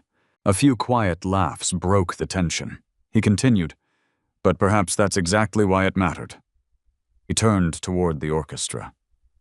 Please, play something. Soft music slowly filled the room once more. Not celebratory, gentle, healing. Guests began speaking quietly among themselves. Some embraced loved ones. Others walked toward employees they had ignored earlier in the evening, suddenly seeing them differently. Daniel Harper crossed the ballroom simply to shake Helen's hand. So did Samuel. So did Olivia. Grace hugged her so tightly they both laughed through their tears. Jonathan watched every interaction. His test had never been about humiliating anyone. It had been about revealing what already existed: kindness, pride, fear, compassion, character. They had all been present before he ever put on the old coat. Tonight had merely uncovered them. Helen quietly stood beside the stage, still wondering how her ordinary Tuesday had somehow changed so many lives. She looked down at the old blue thermos resting beside her cleaning cart. Its faded paint reflected the ballroom lights. She smiled softly. Half a cup of coffee, a sandwich, a borrowed coat.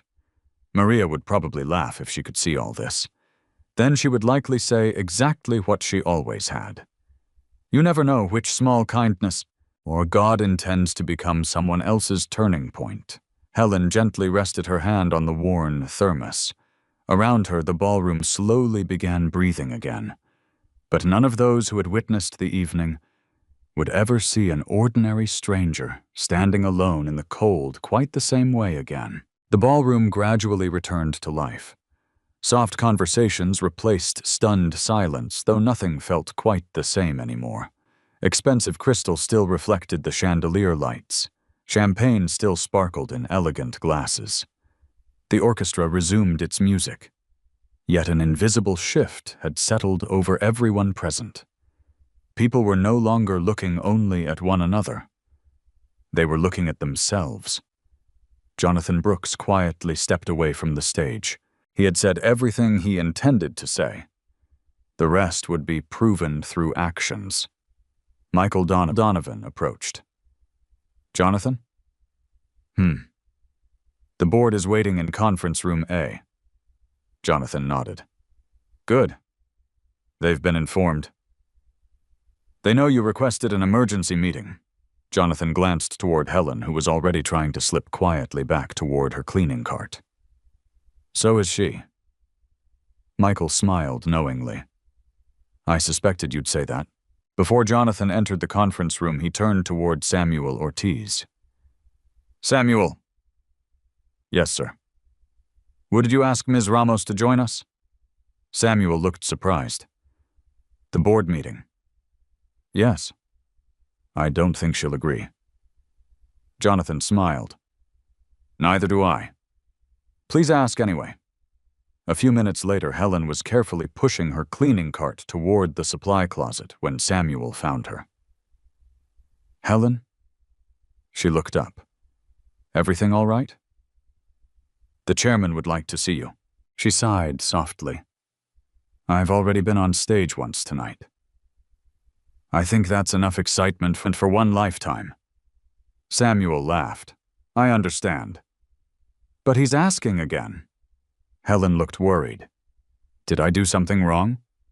No. I honestly think you've done something very right. 5 minutes later, Helen stood uncertainly outside conference room A. The brass plaque on the wall listed the names of Brooks Industries' board of directors. She had polished that plaque hundreds of times. She had never imagined stepping through the door. Jonathan himself opened it. Please come in. Helen hesitated.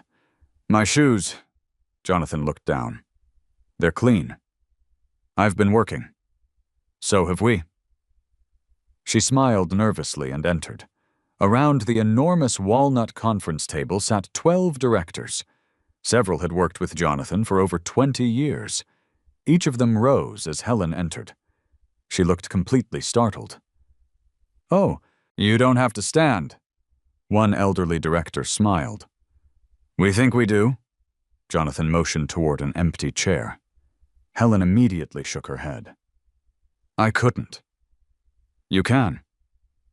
I've never sat at this table, Jonathan answered gently. Perhaps that's overdue.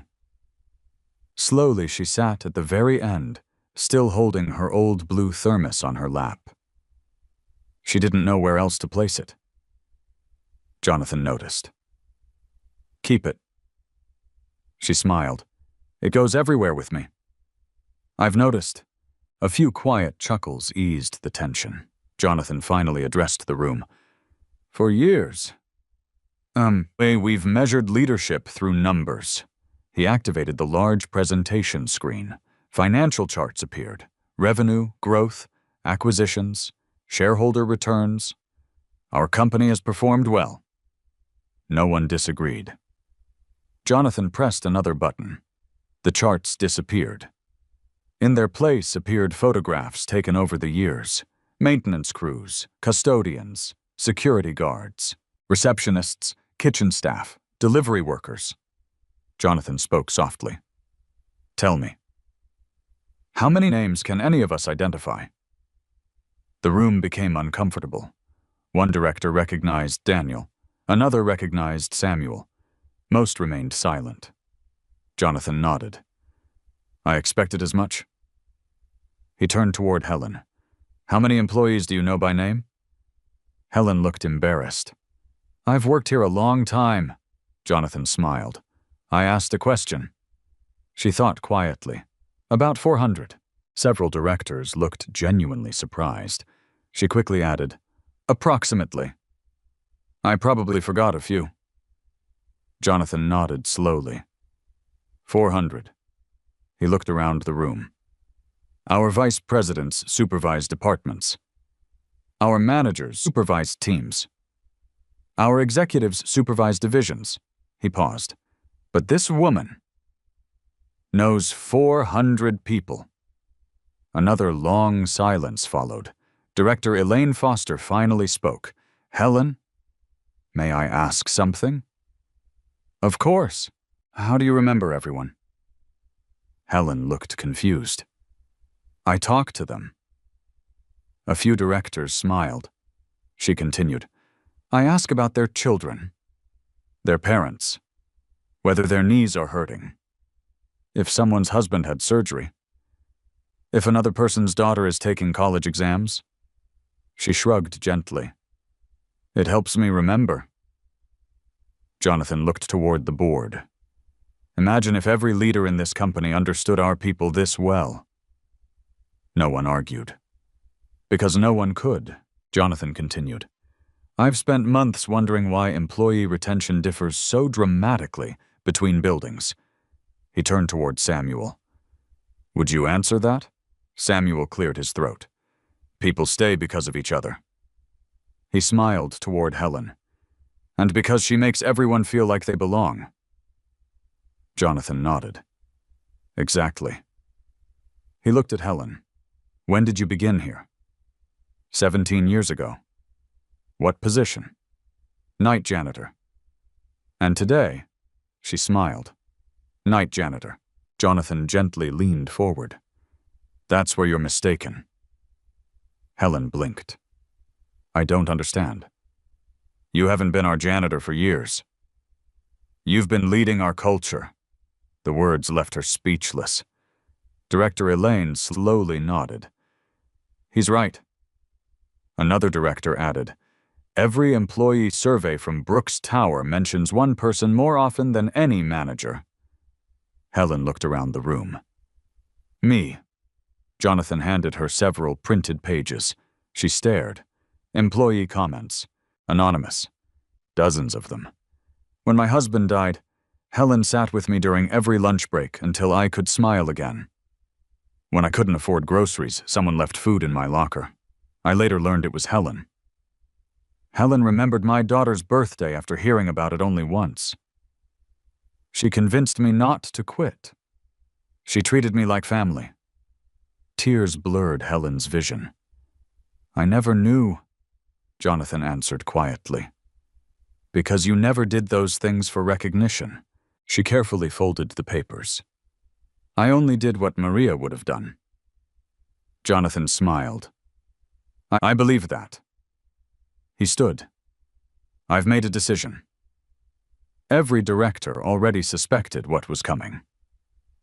I intend to create a new executive position. Several eyebrows rose.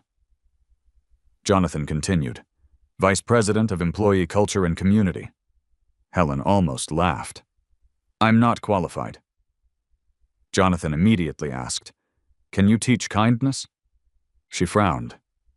I don't know. You've been doing it for 17 years. I don't have a college degree. I know. I've never managed executives. I know. I've never given presentations. I know. She looked almost desperate. I'm 60 years old. Jonathan smiled warmly. And yet everyone in this building keeps following your example. He paused. I've hired brilliant people before. I can teach business. I cannot teach character. The room fell silent again. Jonathan continued. You wouldn't stop being yourself.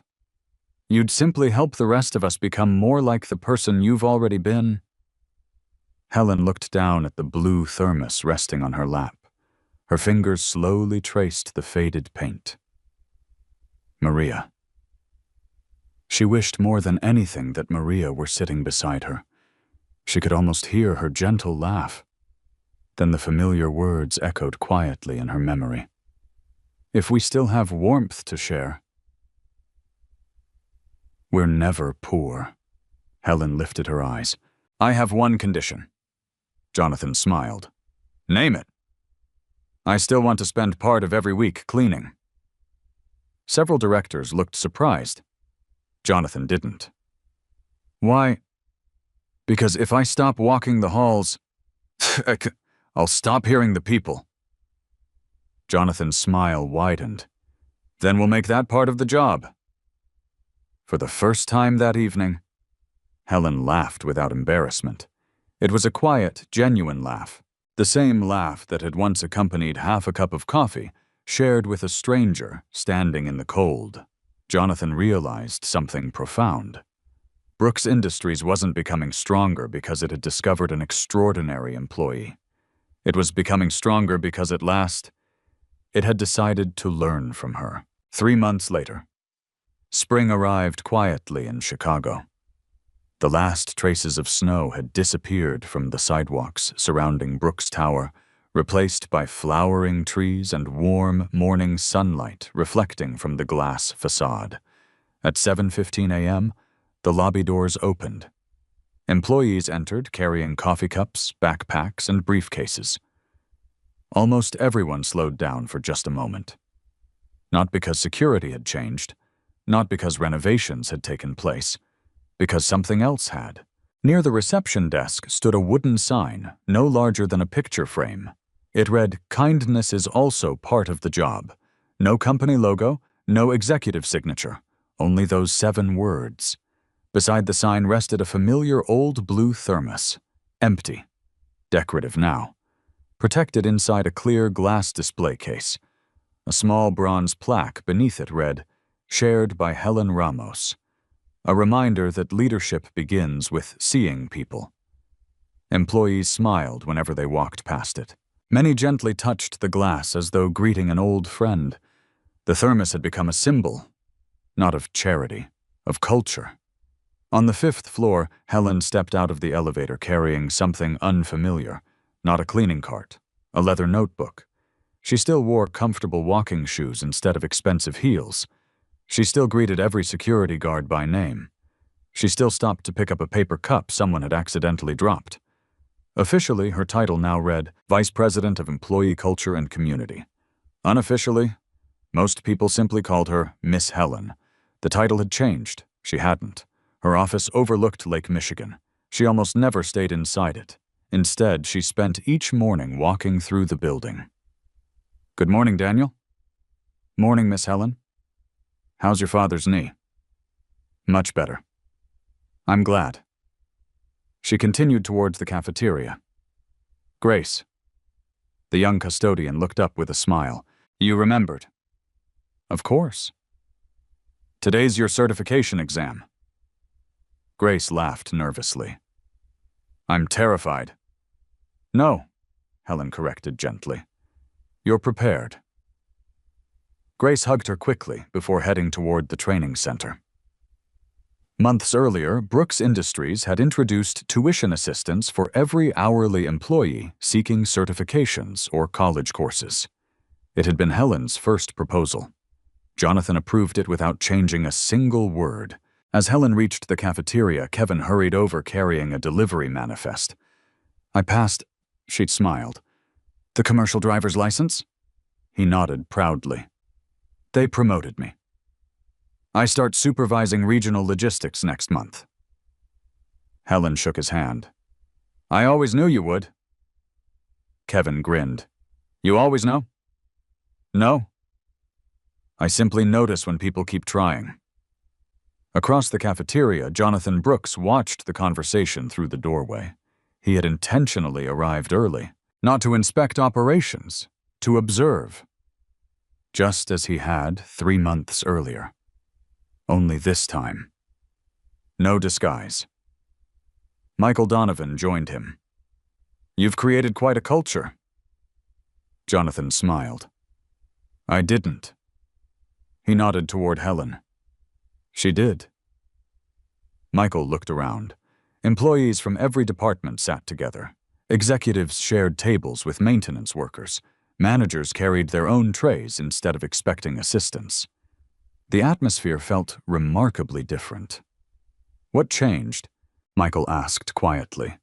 Jonathan answered without hesitation. "Permission. Permission." People wanted to be kind. They simply weren't sure success allowed it. Meanwhile, Helen noticed Jonathan standing nearby. "Good morning?" "Good morning." "You've already walked half the building." "Almost," Jonathan smiled. "I wanted to show you something."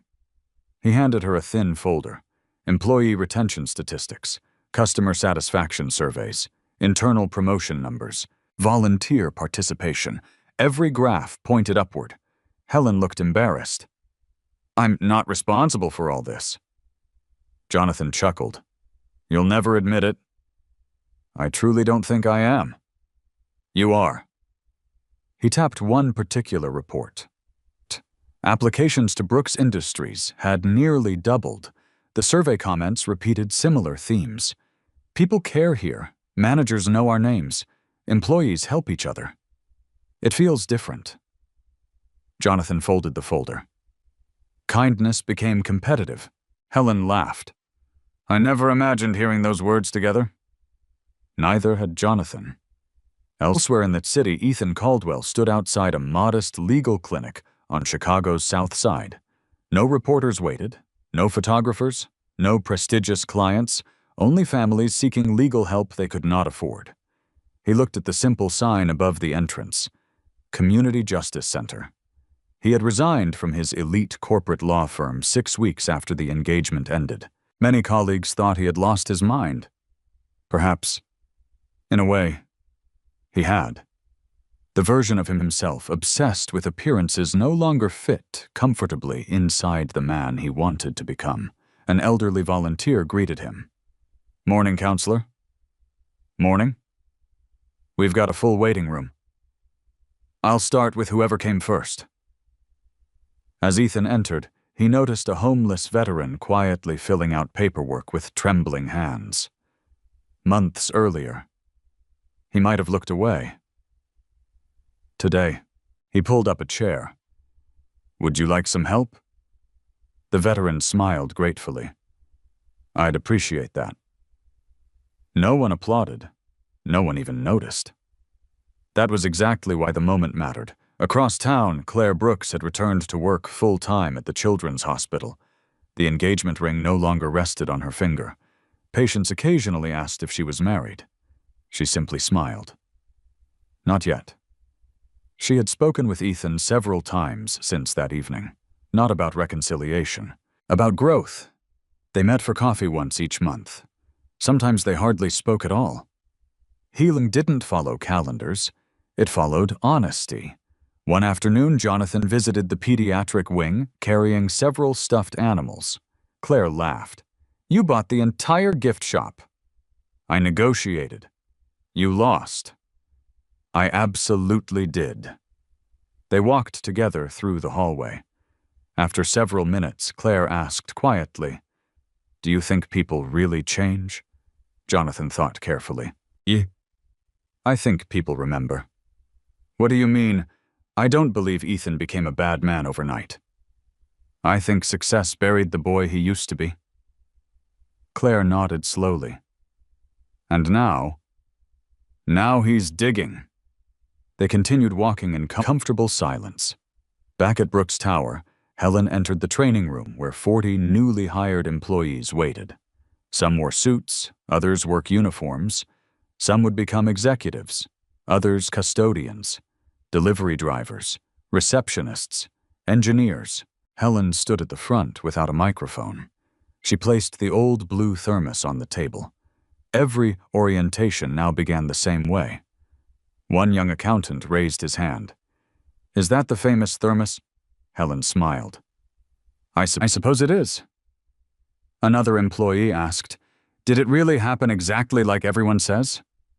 She looked thoughtfully at the faded blue paint. Not exactly. The room leaned forward. It was smaller. What do you mean? The story became famous. The moment wasn't. It was simply one cold evening. And half a cup of coffee. The employees smiled. Helen looked around the room. I don't expect everyone here to become extraordinary. Several people exchanged confused glances. I expect something much simpler. She paused. When you pass someone in this building, see them. The room became completely quiet. Learn their name. Ask how they're doing. Remember what they tell you. Because every business can teach procedures. Very few teach people how to make another human being feel visible. She gently rested her hand on the old thermos. Our company decided that's worth teaching. Outside the training room window, Jonathan watched for only a few seconds before quietly walking away. He no longer needed to supervise the lesson. The greatest investment he had ever made was already teaching others on its own. 1 year later, the first Monday of April began like any other morning at Brooks Tower. Employees hurried through the revolving doors. Coffee machines hummed, elevators chimed, phones started ringing before 8 o'clock. To an outsider, nothing seemed unusual. To those who worked there every day, everything had changed. The security guards no longer greeted only executives. They greeted everyone by name whenever they could. Managers routinely spent one afternoon each month working alongside employees in departments outside their own. Board members occasionally ate lunch in the cafeteria instead of private dining rooms. No policy required those things. They had simply become normal. At precisely 7:30 a.m., Helen Ramos entered through the employee entrance carrying the same worn leather notebook and the same gentle smile. The blue thermos still sat in the lobby display. Every morning she paused beside it for only a second, not to admire it, to remember Maria. She softly touched the glass. If we still have warmth to share. She finished the sentence silently in her heart. We're never poor. Then she continued her rounds. Her first stop remained exactly where it had always been. The maintenance department. Not because she had to, because promises mattered. She had promised Jonathan she would never stop walking the halls. She had promised herself she would never become the kind of executive who learned about employees only through reports. Grace was no longer wearing a janitor's uniform. Instead, she now supervised environmental services across 3 Brooks buildings, yet she still rolled up her sleeves whenever someone called in sick. Helen found her helping a new employee polish lobby railings. You know you don't have to do that, Grace smiled. I know. But she looked nervous. The young employee quickly apologized. I'm sorry. I didn't recognize you, Ms. Ramos. Helen laughed. That's probably because I don't spend much time in my office. The young woman relaxed. I heard stories about you. I hope only the true ones. They said you used to clean these halls. Helen looked around. I still do. Both younger women laughed. Jonathan Brooks watched the exchange from the second-floor balcony. He rarely interrupted these moments anymore. He simply enjoyed witnessing them. His assistant approached. The mayor is arriving at 9. Jonathan nodded. So are the community scholarship recipients. And the press. He smiled. They're not here for me. Indeed, they weren't. 1 year earlier, Brooks Industries had quietly established the Maria Ramos Foundation. It funded trade schools, nursing programs, community colleges, and vocational certifications for hourly workers and their children. No giant advertising campaign accompanied the announcement, no television commercials. Jonathan had insisted on one condition. The foundation shouldn't remind people who donated. It should remind people why. That morning, 50 scholarship recipients gathered inside the auditorium. Some were 18, some were nearly 60. Several had postponed education for decades because life demanded work first. Helen stood backstage reviewing note cards she had no intention of reading. Public speaking still made her nervous. Jonathan entered carrying 2 cups of coffee. I remembered. She smiled. Half a cup. He handed her one. I couldn't bring myself to fill them completely. She laughed. I think Maria would have approved. Jonathan looked toward the auditorium. Nervous. A little. You'll do fine. I always worry I'll say the wrong thing. Jonathan smiled gently. You've spent 18 years saying the right thing. I don't think one microphone can change that. She shook her head. You always know what to say. No. I simply repeat what I've learned. From whom? He looked directly at her. You. A stage coordinator peeked through the curtain. 2 minutes. Helen took a slow breath. The auditorium filled with applause as Jonathan stepped onto the stage first. He welcomed the audience briefly, then surprised nearly everyone. I'm not the person you came to hear. He smiled toward the wings. I've spent my career leading companies. The woman you're about to meet helped teach us how to lead people. The audience rose immediately. Standing applause echoed throughout the auditorium before Helen had even appeared. She froze for a second. Jonathan quietly whispered, Just walk. She did. Not like an executive, not like a celebrity, simply like Helen. The applause lasted nearly a full minute. She looked almost embarrassed. When the room finally settled, she stood behind the podium. Her prepared note cards remained untouched. She looked at the faces before her: students, parents, employees, executives, custodians, security officers, community leaders. She smiled softly. I've never believed titles tell us who someone is. The room immediately became quiet. I've met extraordinary janitors. I've met extraordinary billionaires. Narphone. I've also met people with impressive titles who still felt very lonely. Several guests nodded. I used to think success meant earning enough money that I wouldn't worry anymore. She paused. Life taught me something different. Real success is becoming the kind of person others feel safe standing beside. Jonathan watched from the front row. He had heard countless corporate speeches over 4 decades. None sounded like this. None felt like this. Helen continued. My late wife, Maria, believed warmth multiplies. If you give someone hope, they're more likely to give hope away. If you offer respect, respect keeps traveling.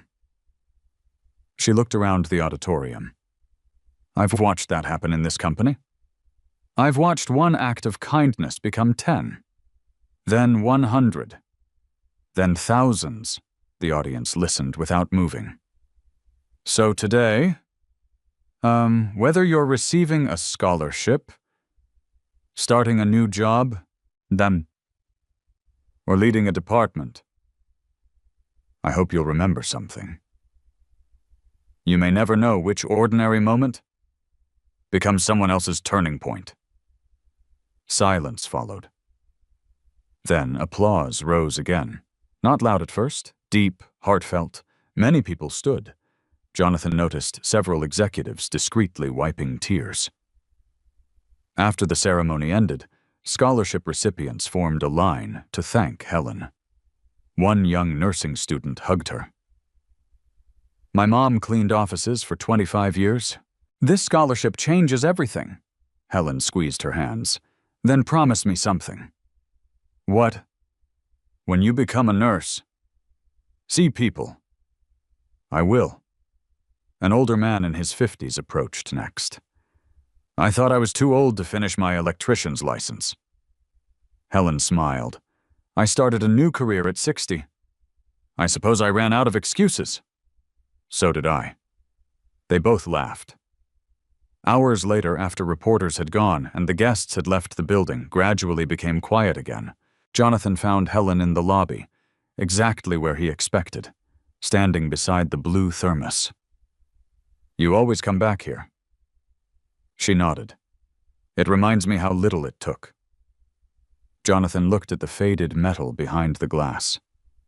Funny. What is 1 year ago? That thermos held half a cup of coffee. He smiled.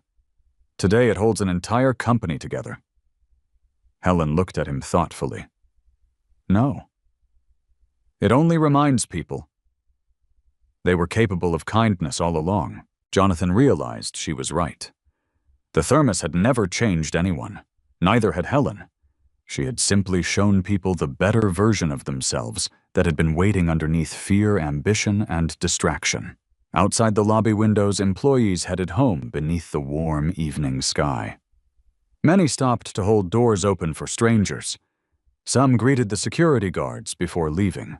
Others invited co-workers to dinner. Small things, almost invisible. Exactly the sort of things Helen had always believed mattered most.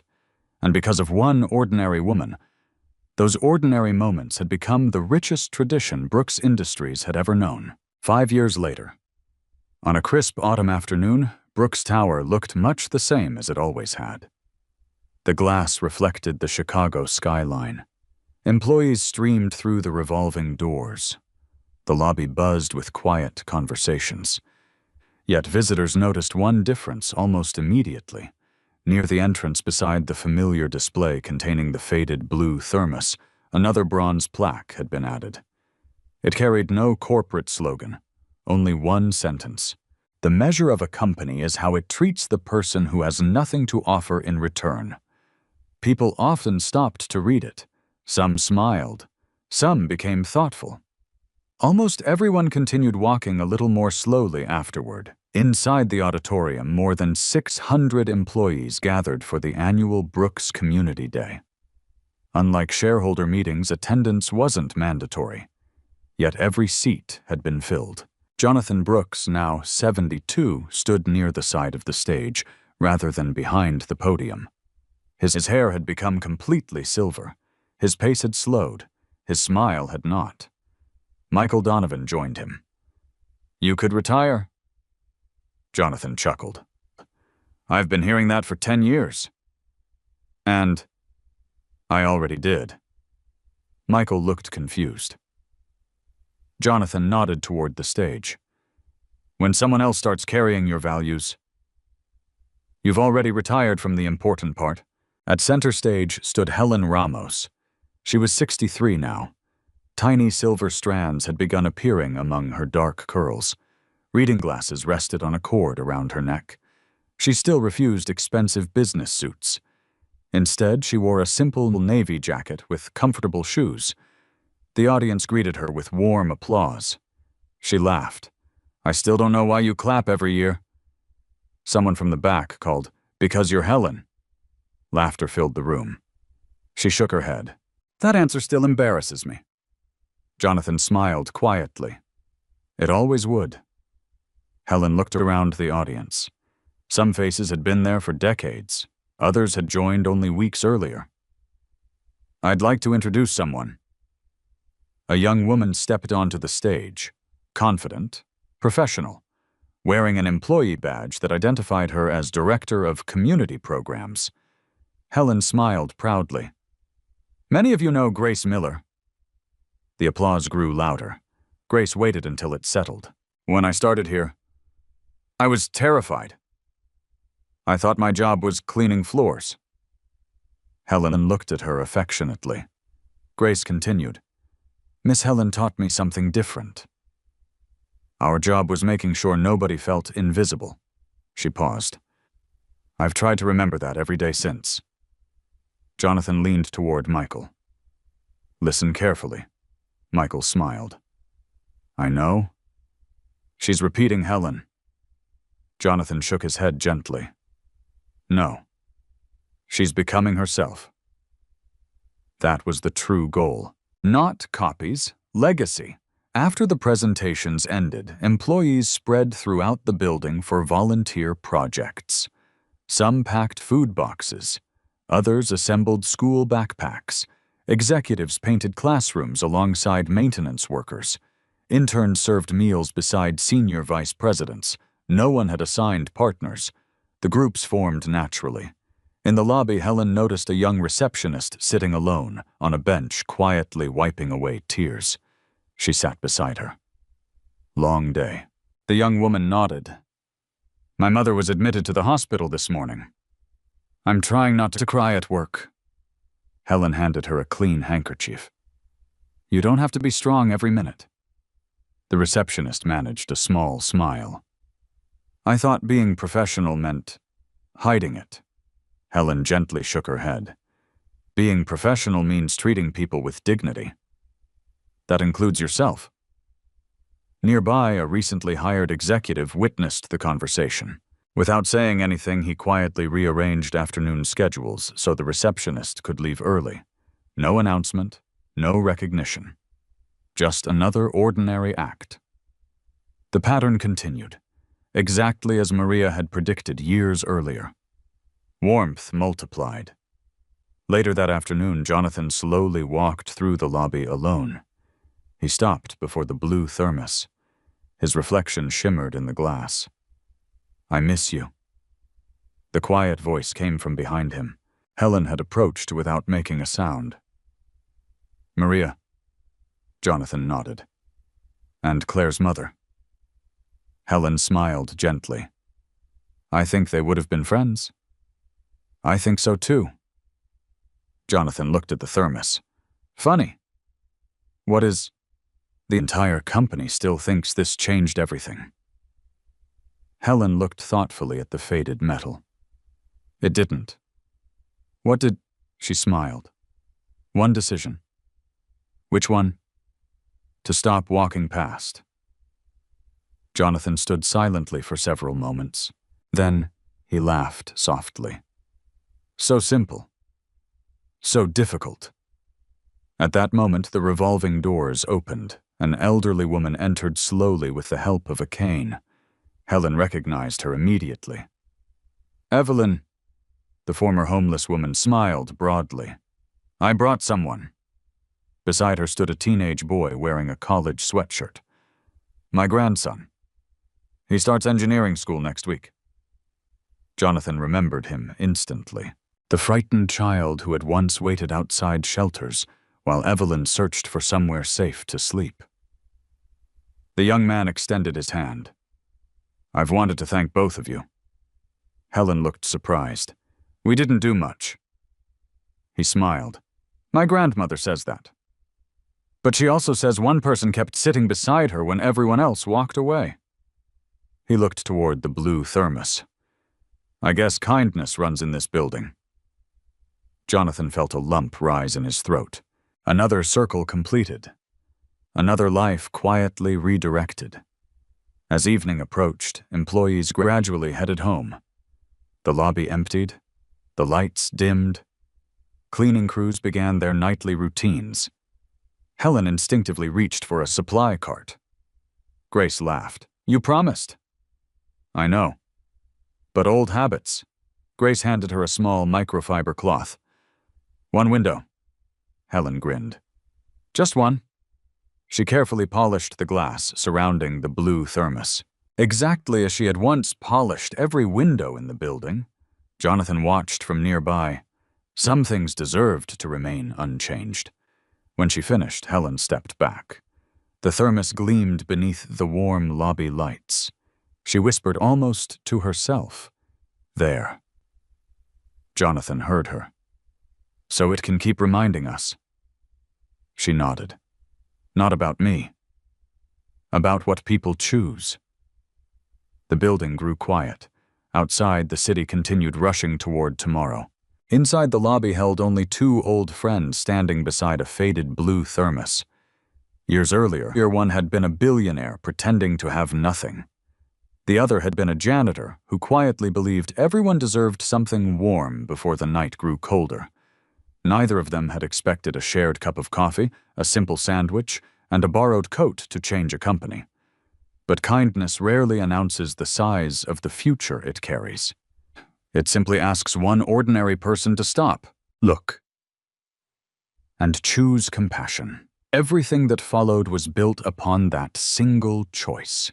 Every day, life quietly gives us a choice. We can walk past someone because we're too busy. Be too distracted or too focused on appearances, or we can stop for a moment and truly see the person standing in front of us. The greatest acts of kindness are rarely grand or expensive. Sometimes they are nothing more than sharing half a cup of coffee, offering a warm coat, remembering someone's name, or listening when the world has chosen to ignore them. What makes these moments extraordinary is not their size, but the love behind them. Success, wealth, and status may open doors, but only compassion opens hearts. Long after people forget our titles, our achievements, or the money we earned, they will remember how we made them feel. A single act of kindness can travel farther than we ever imagine, touching lives we may never meet, and inspiring goodness for generations to come. So never underestimate the power of choosing empathy over judgment, dignity over pride, and humanity over appearances. The smallest kindness you offer today may become the turning point in someone else's life tomorrow. If this story touched your heart, we'd love to hear from you. Have you ever experienced a small act of kindness that changed your life? Or have you been the person who chose to help a stranger? Share your story in the comments below. We read every one of them. And if you believe the world needs more stories that remind us of the power of compassion, please subscribe to the channel, like this video, and turn on notifications